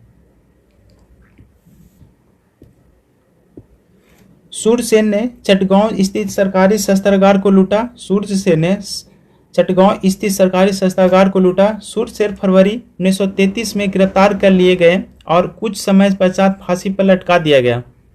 Simon commission. साइमन कमीशन का गठन सर साइमन की अध्यक्षता 8 नवंबर 1927 ईस्वी में लंदन में हुआ।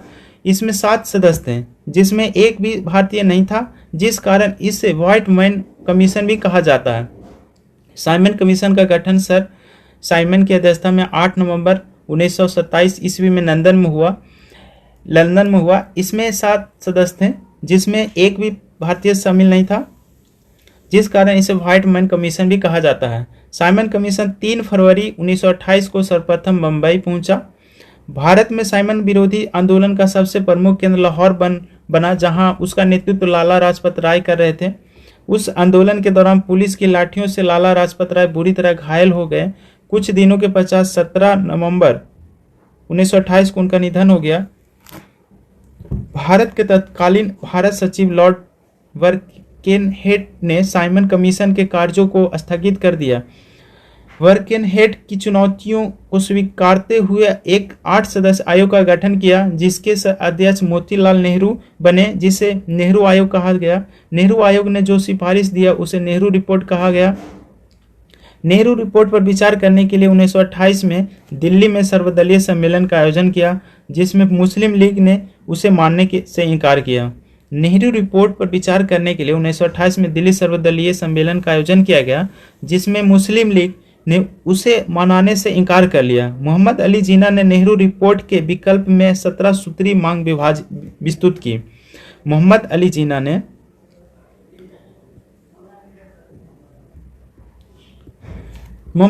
जिन्ना ने नेहरू रिपोर्ट के विकल्प में 14 सूत्री मांग प्रस्तुत की। साइमन कमीशन की रिपोर्ट पर 1935 का भारत शासन अधिनियम पारित हुआ। साइमन कमीशन के रिपोर्ट पर 1935 का भारत शासन अधिनियम पारित हुआ। बारदोली सत्याग्रह 1928। बारदोली गुजरात का एक जिला है। गांधी जी के आग्रह पर सरदार वल्लभ भाई पटेल के नेतृत्व में बारदोली सत्याग्रह चलाया गया। बारदोली सत्याग्रह का सफलता पर वहां की महिलाओं द्वारा वल्लभ भाई पटेल को सरदार की उपाधि दी। कांग्रेस का लाहौर अधिवेशन 1929। कांग्रेस का वार्षिक अधिवेशन 1929 में लाहौर में हुआ, जिसकी अध्यक्षता पंडित जवाहरलाल नेहरू ने किया। उसी अधिवेशन में कांग्रेस ने पूर्ण स्वराज के लक्ष्य की प्राप्ति की सर्वसम्मति से पारित किया। 31 दिसंबर 1929 ईस्वी को पंडित नेहरू ने रावी नदी के किनारे तिरंगा फहराया एवं घोषणा किया कि प्रत्येक 26 जनवरी को स्वतंत्रता दिवस के रूप में मनाया जाएगा। 31 दिसंबर 1929 ईस्वी में पंडित नेहरू ने रावी नदी के किनारे तिरंगा फहराया एवं घोषणा किया कि प्रत्येक 26 जनवरी को स्वतंत्रता दिवस मनाया जाएगा। 26 जनवरी 1930 को प्रथम स्वतंत्रता दिवस मनाया गया। 26 जनवरी 1930 को प्रथम स्वतंत्रता दिवस मनाया गया। सविनय अवज्ञा आंदोलन 1930-34। नमक सत्याग्रह। सविनय अवज्ञा आंदोलन 1930 से 34। नमक सत्याग्रह। सविनय अवज्ञा आंदोलन देश में चलने वाला दूसरा जनव्यापी आंदोलन था, जिसका नेतृत्व राष्ट्रीय स्तर पर महात्मा गांधी ने किया। महात्मा गांधी अपने पत्रिका यंग इंडिया के माध्यम से ब्रिटिश सरकार के समक्ष 11 सूत्री मांग रखी। महात्मा गांधी ने अपनी पत्रिका यंग इंडिया के माध्यम से ब्रिटिश सरकार के समक्ष 11 सूत्री मांग रखी। फरवरी 1930 में कांग्रेस कार्य समिति की बैठक साबरमती आश्रम में हुआ। इसी में कांग्रेस ने ब्रिटिश राज के खिलाफ सविनय अवज्ञा आंदोलन चलाने का निर्णय लिया।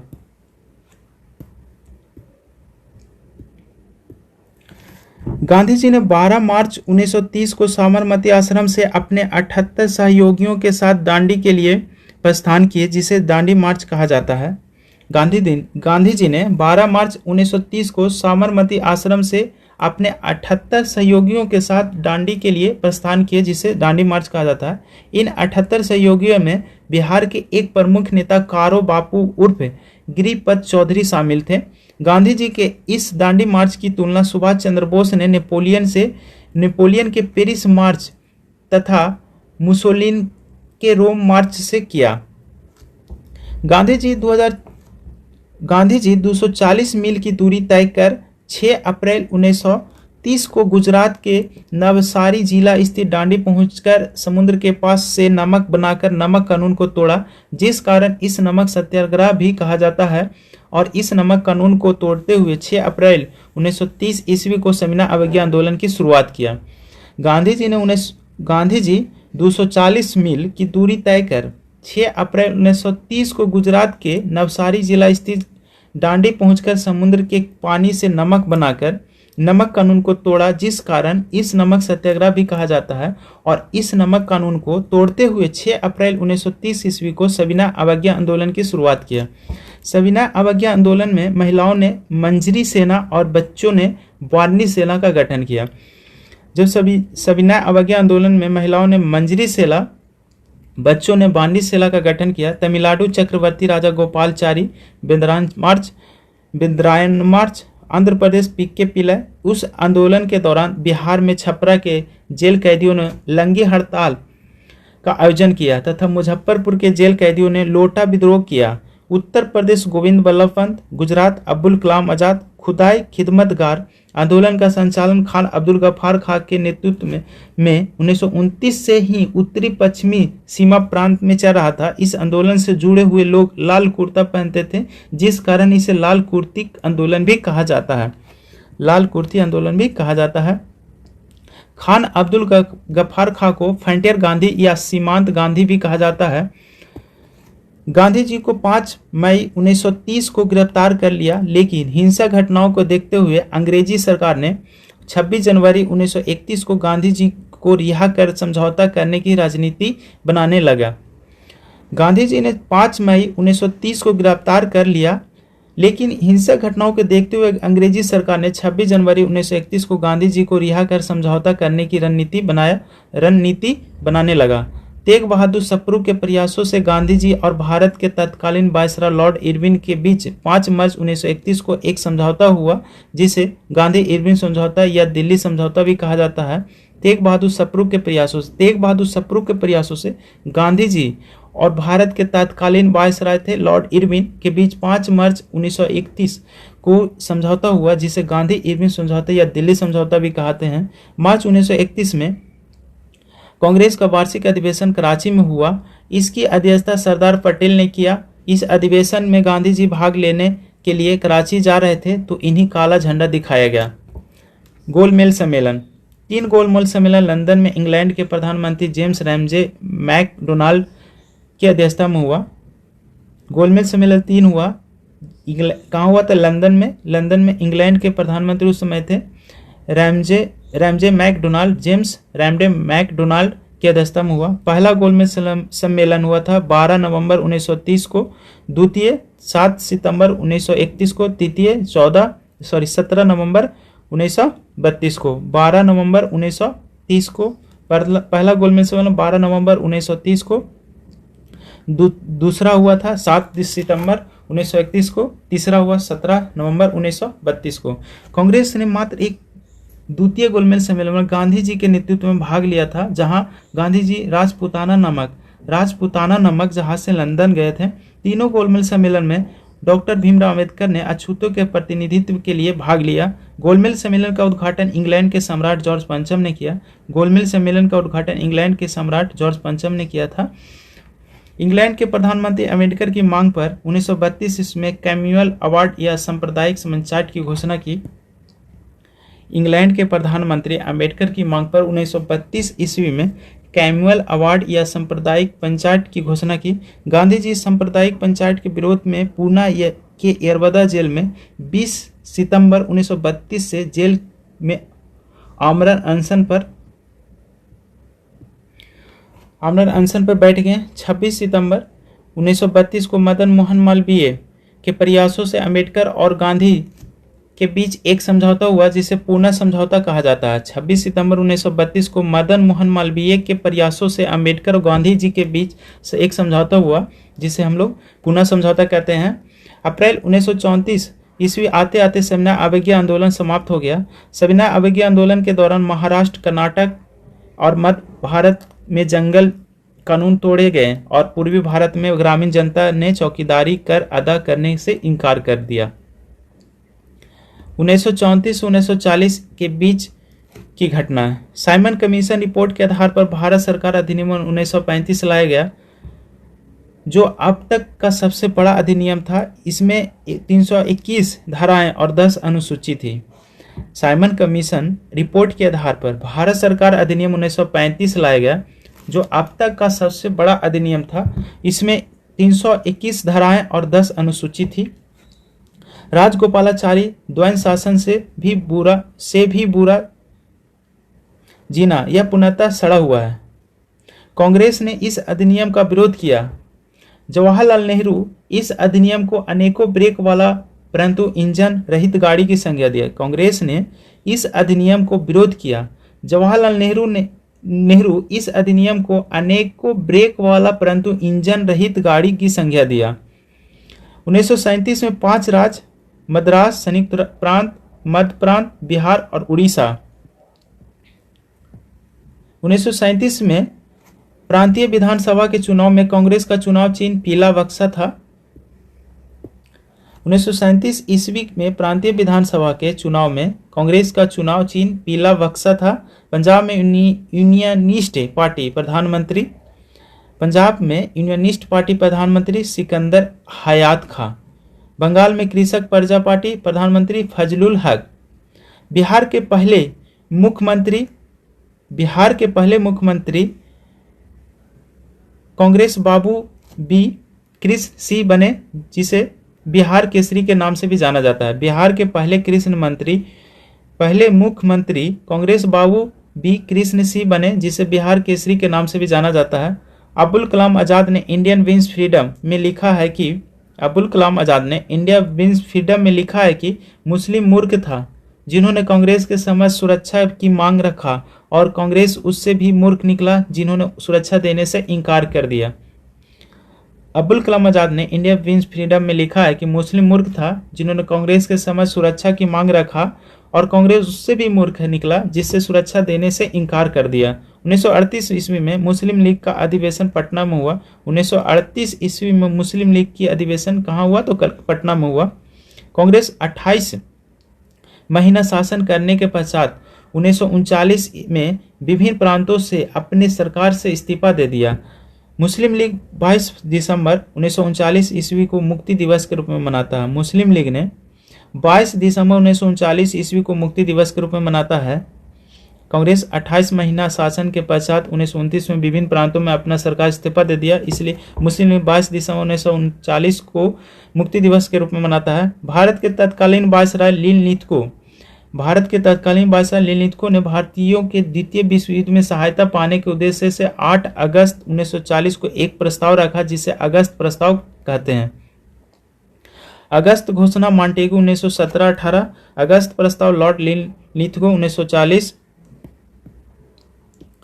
और अगस्त संकल्प महात्मा गांधी 1942। अगस्त प्रत्यक्ष कार्यवाही एम ए जीना 1946। यह करा अगस्त घोषणा मॉन्टेगू 1917-18, अगस्त प्रस्ताव कौन लाया था? लॉर्ड लीथगो 1940, अगस्त संकल्प महात्मा गांधी 1942, प्रत्यक्ष कार्यवाही एम ए जीना। ठीक। 1934-1940 कांग्रेस के अंदर की घटना। 1934 बम्बई डॉक्टर राजेंद्र प्रसाद। 1934 ईस्वी में कांग्रेस समाजवादी पार्टी की स्थापना आचार्य नरेंद्र देव तथा जयप्रकाश नारायण के नेतृत्व में हुआ। इसका पहला अधिवेशन पटना में हुआ।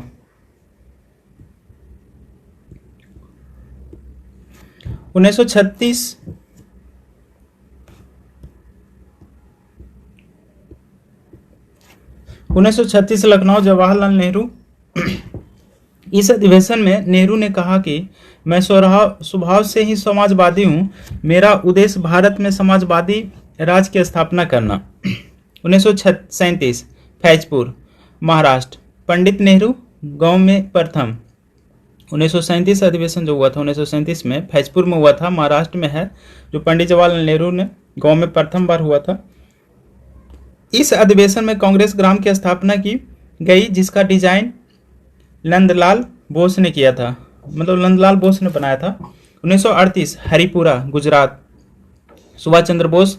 1939 त्रिपुरा, यानी त्रिपुरी एमपी में है, जो सुभाष चंद्र बोस किए थे। पहली बार कांग्रेस के इतिहास में अध्यक्ष पद के लिए चुनाव 1939 में त्रिपुरी अधिवेशन में हुआ। पहली बार कांग्रेस के इतिहास में अध्यक्ष पद के लिए चुनाव 1939 में त्रिपुरी अधिवेशन में हुआ। मई 1939 को सुभाष ने फॉरवर्ड ब्लॉक की स्थापना किया, जिसमें शिलभद्र याजी ने काफी सहयोग दिया। सुभाष चंद्र बोस के इस्तीफा देने के पश्चात डॉक्टर राजेंद्र प्रसाद को कांग्रेस का अध्यक्ष बनाया गया। सुभाष चंद्र बोस को इस्तीफा देने के पश्चात डॉक्टर राजेंद्र प्रसाद को कांग्रेस का अध्यक्ष बनाया गया। 1940 रामगढ़ अबुल कलाम आजाद बने थे, जिसको जन्म हुआ था मक्का में 1888 में।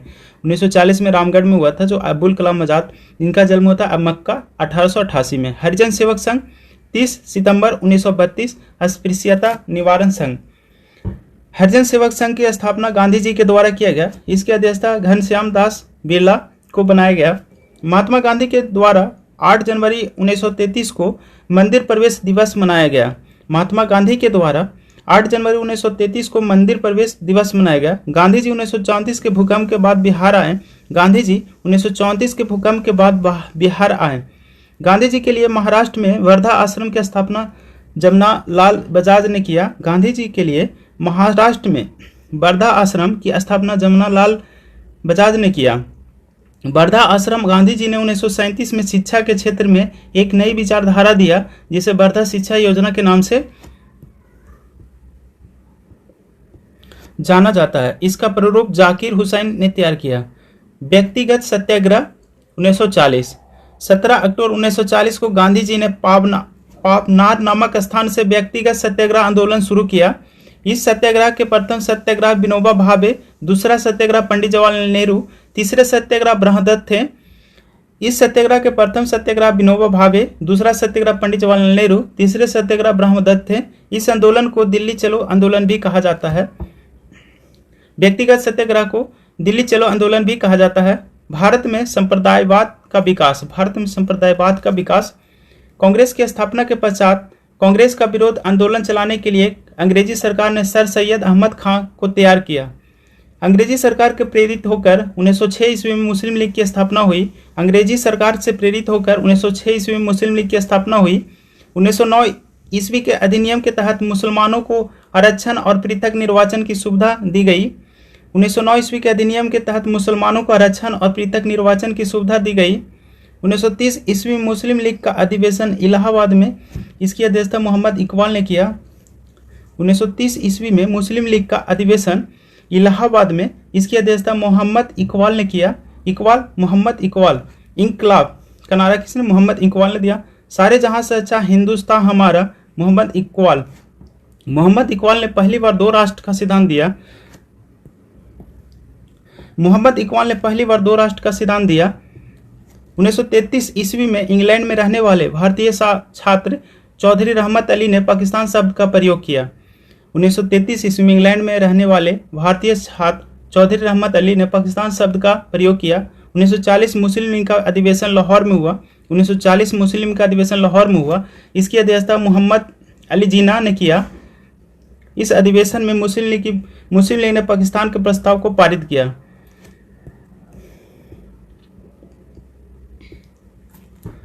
बांटो और छोड़ो का नारा मुस्लिम लीग ने 1943 ईस्वी के कराची अधिवेशन में दिया। बांटो और छोड़ो का नारा मुस्लिम लीग ने 1943 ईस्वी के कराची अधिवेशन में दिया।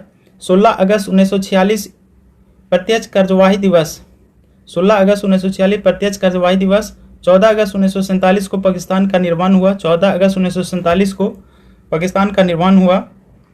पाकिस्तान के प्रथम या पहले प्रधानमंत्री लियाकत अली, पाकिस्तान के पहले प्रधानमंत्री लियाकत अली, पाकिस्तान के पहले गवर्नर जनरल अली जिन्ना। 1915 में हरिद्वार में मदन मोहन मालवीय के नेतृत्व में हिंदू महासभा की स्थापना की गई। 1915 में हरिद्वार में मदन मोहन मालवीय के नेतृत्व में हिंदू महासभा की स्थापना की गई। 1925 में डॉक्टर हेडगवार की अध्यक्षता में आरएसएस की स्थापना की गई। 1925 में डॉक्टर हेडगवार की अध्यक्षता में आरएसएस की स्थापना की गई। 1942 की घटनाएं। क्रिप्स प्रस्ताव 1942, क्रिप्स प्रस्ताव 1942 ये हुआ था 23 मार्च 1942 को। स्टेफन क्रिप्स के नेतृत्व में क्रिप्स मिशन भारत में आया। पहला था द्वितीय विश्व युद्ध के बाद भारत में औपनिवेशिक स्वराज की स्थापना की जाएगी। दूसरा था भारत के लिए संविधान का निर्माण किया जाएगा, etc। और था महात्मा गांधी क्रिप्स प्रस्ताव को पोस्ट डेटेड चेक की संज्ञा दिया। भारत छोड़ो आंदोलन 1942, हम इस देश की बालू से ही कांग्रेस से बड़ी संस्था खड़ा कर देंगे। महात्मा गांधी ने कहा था कि हम इस देश की बालू से ही कांग्रेस से बड़ी संस्था खड़ी कर देंगे, महात्मा गांधी।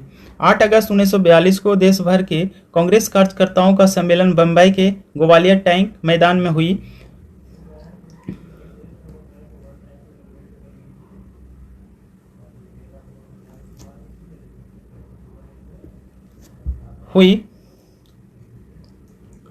इसी सम्मेलन को संबोधित करते हुए गांधी जी ने करो या मारो का नारा दिया था। भारत छोड़ो आंदोलन में ही करो या मारो का नारा दिया था। 8 अगस्त 1942 के मध्यरात्रि को अंग्रेजी सरकार द्वारा ऑपरेशन जीरो ओवर चलाकर कांग्रेस के सभी दिग्गज नेता को गिरफ्तार कर जेल में बंद कर दिया गया। 8 अगस्त 1942 के मध्यरात्रि को अंग्रेजी सरकार द्वारा ऑपरेशन जीरो ओवर चलाकर कांग्रेस के सभी दिग्गज नेताओं को गिरफ्तार कर जेल में बंद कर दिया गया। गांधी जी को पूना के आगा खां प्लेस में रखा गया। गांधी जी को पूना के आगा खां प्लेस में रखा गया। गांधी जी के साथ कस्तूरबा गांधी, सरोजिनी नायडू तथा गांधी जी के निजी सचिव महादेव देसाई को भी रखा गया। इसी दौरान जेल में ही महादेव देसाई और कस्तूरबा गांधी का निधन हो गया। पंडित नेहरू एवं सरदार पटेल को अहमदनगर के किला में रखा गया। पंडित नेहरू और सरदार पटेल को अहमदनगर के किला में रखा गया। इसी दरमियान नेहरू ने डिस्कवरी ऑफ इंडिया की रचना किया।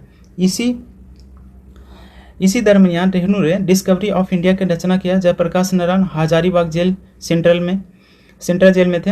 डॉक्टर राजेंद्र बांकीपुर जेल में जो पटना में है। भारत छोड़ो आंदोलन की शुरुआत 9 अगस्त 1942 में मानी जाती है। भारत छोड़ो आंदोलन की शुरुआत 9 अगस्त 1942 को मानी जाती है।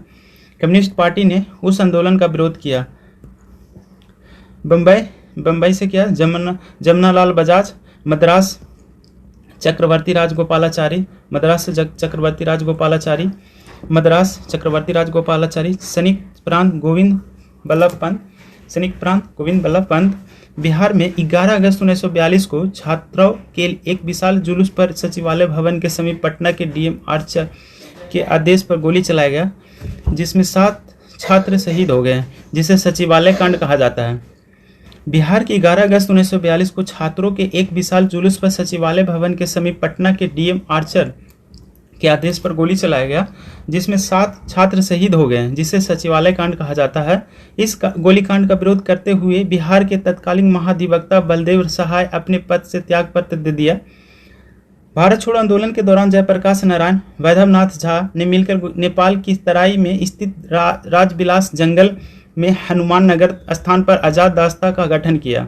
भारत छोड़ो आंदोलन के दौरान जयप्रकाश नारायण, वैद्यनाथ झा ने मिलकर नेपाल की तराई में स्थित राजविलास जंगल में हनुमान नगर स्थान पर आजाद रास्ता का गठन किया। इस आंदोलन के दरमियान गांधी जी ने सरकार की नीतियों के खिलाफ 1943 में 21 दिनों का आमरण अनशन किया।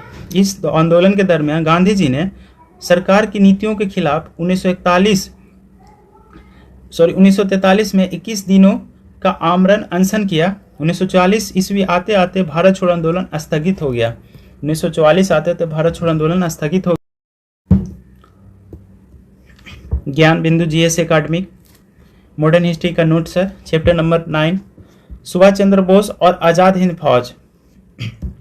सुभाष चंद्र बोस का जन्म 23 जनवरी 1897 को उड़ीसा के कटक में हुआ था। पिता जानकीनाथ बोस, माता प्रभावती बोस। 1929 में इंडिपेंडेंट लीग की स्थापना सुभाष चंद्र बोस के द्वारा किया गया। 1929 में इंडिपेंडेंट लीग की स्थापना सुभाष चंद्र बोस के द्वारा किया गया। 1938 में हरिपुरा गुजरात में पड़ता है वो सुभाष चंद्र बोस।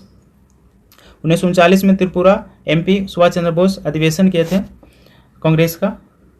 गांधी जी त्रिपुरी अधिवेशन 1939 में सुभाष चंद्र बोस के विरोध में पटावैया सीताराम मैया को अपना उम्मीदवार घोषित किया। इस अधिवेशन में पहली बार अध्यक्ष पद को लेकर चुनाव हुए, जिसे त्रिपुरी संकट कहा जाता है। इसमें सुभाष ने सीताराम मैया को 203 मतों से पराजित किया।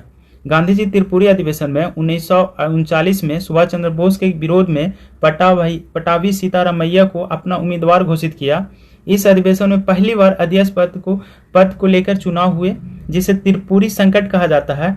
इसमें सुभाष ने सीतारामैया को 203 मतों से पराजित किया। कांग्रेस का इतिहास, पटावी सीतारामैया। 3 मई 1939 को फॉरवर्ड ब्लॉक की स्थापना सुभाष चंद्र बोस के द्वारा किया गया।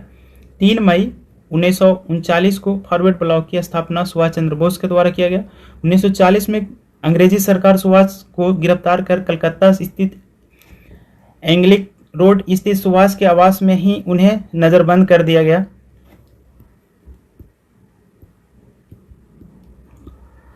17 जनवरी 1941 को सुभाष अपने मित्र रहमत अली के सहयोग से अपने बंदीगृह से भागने में सफल हुआ। आज़ाद हिंद फौज। 1 सितंबर 1942 को कर्नल मोहन सिंह के नेतृत्व में मलाया में आज़ाद हिंद फौज का गठन किया गया। 1 सितंबर 1942 को कर्नल मोहन सिंह के नेतृत्व में मलाया में आज़ाद हिंद फौज का गठन किया गया। जर्मनी में हिटलर के सेनापति रॉवेंट्रॉप ने सुभाष को नेताजी की उपाधि दिया।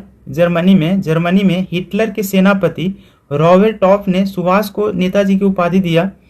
सुभाष 21 अक्टूबर 1943 को सिंगापुर में आज़ाद हिंद फौज का पूर्ण गठन किया। सुभाष आज़ाद हिंद फौज को 3 भागों में बांटा, एक गांधी ब्रिगेड, नेहरू ब्रिगेड और सुभाष ब्रिगेड। महिला के लिए झांसी ब्रिगेड की स्थापना किया, जिसका अध्यक्ष लक्ष्मी सहगल को बनाया गया। आज़ाद हिंद फौज ने अंडमान द्वीप को जीतकर उसका नाम शहीदर द्वीप तथा निकोबार को जीतकर उसका नाम स्वराज द्वीप रखा। आज़ाद हिंद फौज ने अंडमान द्वीप को जीतकर उसका नाम शहीदर द्वीप, निकोबार को जीतकर उसका नाम स्वराज द्वीप रखा।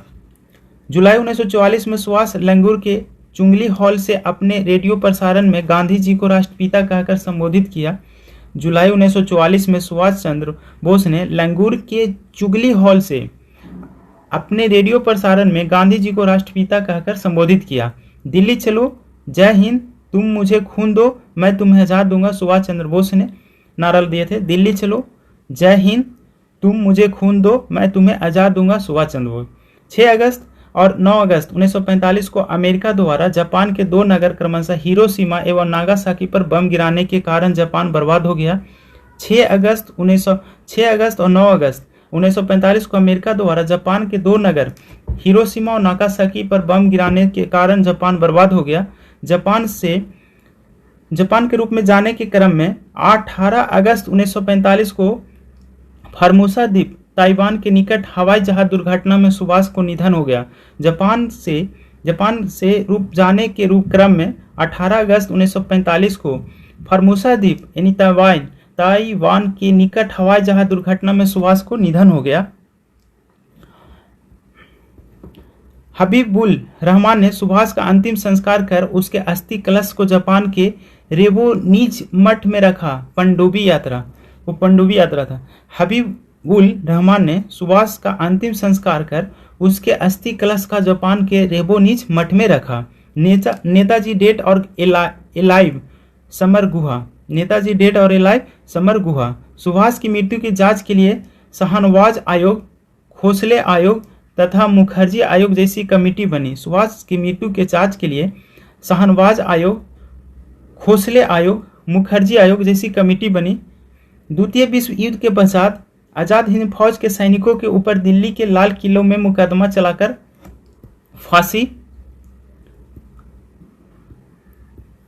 फांसी की सजा सुनाया गया। आज़ाद हिंद फौज के सैनिक की पैरवी पंडित नेहरू, कैलाशनाथ काटजू, भुल्ला भाई देसाई जैसे नेताओं ने किया। 1944 से 1947 के बीच की घटनाएं। चक्रवर्ती राजगोपालाचारी ने 10 जुलाई 1944 ईस्वी को अपना एक प्रस्ताव दिया जिसे CR फार्मूला कहते हैं। CR फार्मूला के तहत गांधी जी और जिन्ना के बीच वार्ता हुआ, जिसमें गांधी जी ने मोहम्मद अली जिन्ना के कायदे आजम महान नेता की संज्ञा दिया। बेवेल प्रस्ताव या शिमला सम्मेलन। 1944 में भारत का वायसराय लॉर्ड वेवेल और इंग्लैंड के प्रधानमंत्री चर्चिल था।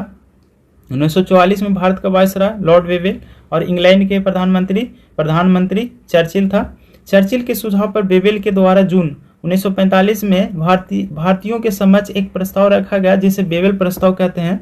बेवेल प्रस्ताव पर विचार करने के लिए 25 जून 1945 से 14 जुलाई 1945 के बीच शिमला में एक सम्मेलन हुआ जिसे शिमला सम्मेलन कहते हैं। इस सम्मेलन में कांग्रेस की ओर से अब्दुल कलाम आजाद और मुस्लिम लीग की ओर से अली जिन्ना ने भाग लिया। नौसैनिक विद्रोह। 1946 बंबई में तलवार नमक जहाज पर नौसैनिक का प्रशिक्षण दिया जाता है। 18 फरवरी 1946 को बंबई के नौसैनिक के द्वारा अंग्रेजी सरकार के खिलाफ विद्रोह का आयोजन किया। देश भर के नौसैनिक ने 22 फरवरी 1946 को देशव्यापी हड़ताल किया। सरदार पटेल के नेतृत्व में अंततः 25 फरवरी 1946 को नौसैनिक विद्रोह समाप्त हुआ।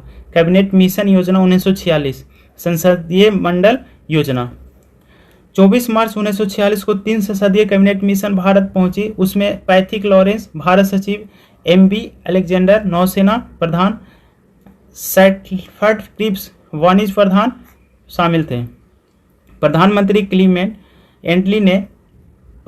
क्लीमेंट एटली से विचार विमर्श कर मई 1946 में कैबिनेट मिशन के सदस्यों द्वारा भारतीयों के समक्ष एक प्रस्ताव रखा जिसे कैबिनेट मिशन योजना कहा गया। उसमें निम्न बातें थे। पहला था कि भारतीयों के हाथों में सत्ता सौंप दी जाएगी। दूसरा था कि भारत का विभाजन नहीं होगा। तीसरा था भारत का संविधान भारतीयों के द्वारा बनाया जाएगा, उसके लिए संविधान सभा गठित होगा। प्रांतों का समूहीकरण होगा। चौथा था कि प्रांतों का समूहीकरण होगा। इसमें था ये 6 हिंदू बहुल प्रांत, बिहार, उड़ीसा, मध्य प्रदेश, उत्तर प्रदेश, मद्रास, बंबई। 3 मुस्लिम बहुल, पंजाब, सिंध, उत्तर पश्चिम सीमा प्रांत। 2 मुस्लिम बहुल, बंगाल, असम। कैबिनेट मिशन योजना की असफलता पर मुस्लिम लीग ने 16 अगस्त 1946 को प्रत्यक्ष कार्यवाही दिवस मनाया और घोषणा किया कि लड़कर लेंगे पाकिस्तान। इसके पश्चात भारत में सांप्रदायिक दंगा जोर पकड़ लिया। जिस समय भारत में दंगा जोरों पर था उस समय बेवेल ने एटली का सुझाव दिया कि हमारे लिए बेहतर होगा कि हम भारत की समस्या को भारतीयों के भाग पर छोड़कर इंग्लैंड वापस लौट जाएं, जिसे ब्रेक डाउन पॉलिसी कहा गया।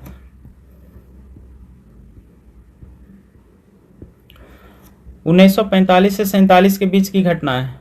LAC भारत चीन, LOC भारत पाकिस्तान, LAC भारत चीन, LOC भारत पाकिस्तान। दिसंबर 1945 में भारत में केंद्रीय स्तर पर विधानसभा के 104 सीटों में से 102 सीट पर चुनाव हुआ। इसमें कांग्रेस 57 सीट मिला जबकि लीग को 30 सीट मिला।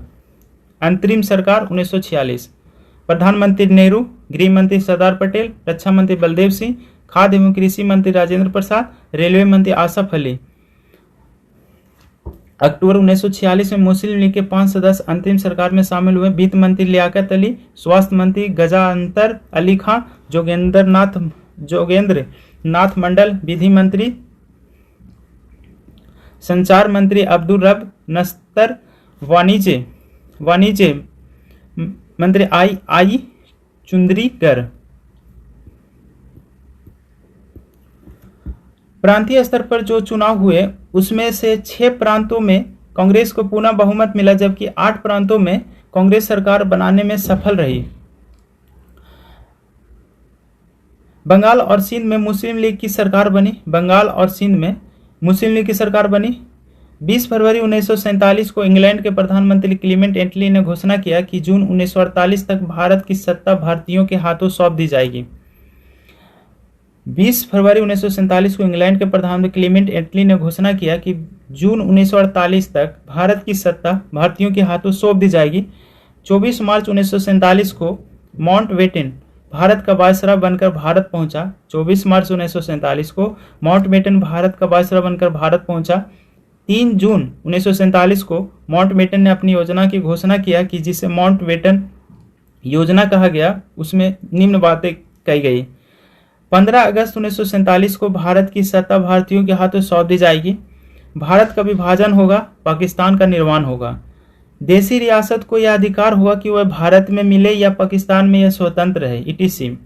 माउंटबेटन योजना पर विचार करने के लिए 10 जून 1947 को मुस्लिम लीग का अधिवेशन दिल्ली में हुआ।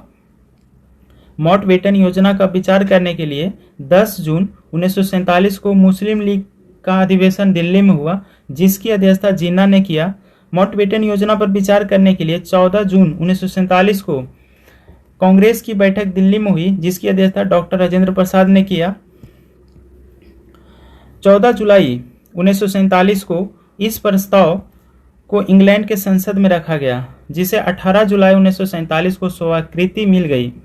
अतः 15 अगस्त 1947 का सत्ता भारतीयों के हाथों स्थानांतरित कर दिया गया और उसके पूर्व 14 अगस्त 1947 को पाकिस्तान का निर्माण हुआ। भारत के प्रथम प्रधानमंत्री पंडित नेहरू और प्रथम गवर्नर जनरल माउंटबेटन बने। कुछ ही दिनों के पश्चात माउंटबेटन इंग्लैंड वापस चले गए और चक्रवर्ती राजगोपालाचारी को भारत को वायसराय बनाया गया, जो कि प्रथम और अंतिम भारतीय वायसराय थे। भारत और पाकिस्तान के बीच सीमा का निर्धारण रेड क्लिफ के द्वारा किया गया। भारत की आज़ादी के समय गांधी जी कांग्रेस के सदस्य नहीं थे और वे नुआखोली बांग्लादेश में दंगा को शांत करा रहे थे। माउंटबेटन ने गांधी जी को वन मैन बाउंड्री फोर्स की संज्ञा दिया। आज़ादी के समय कांग्रेस के अध्यक्ष JB कृपलानी थे। हैदराबाद पुलिस करवा, जूनागढ़ जनमत संग्रह, कश्मीर विलय पत्र के हस्ताक्षर राजा हरि सिंह। महात्मा गांधी की हत्या 30 जनवरी 1948 को नाथूराम गोड्से के द्वारा गोली मारकर हत्या किया गया। उस दिन को शहीद दिवस के रूप में मनाया जाता है। गांधी जी का अंतिम शब्द हे राम पुस्तक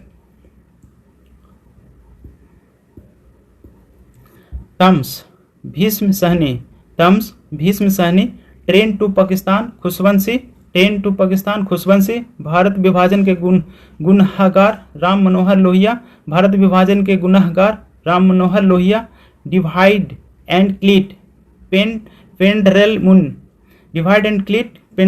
moon, the man to divided India Rafiq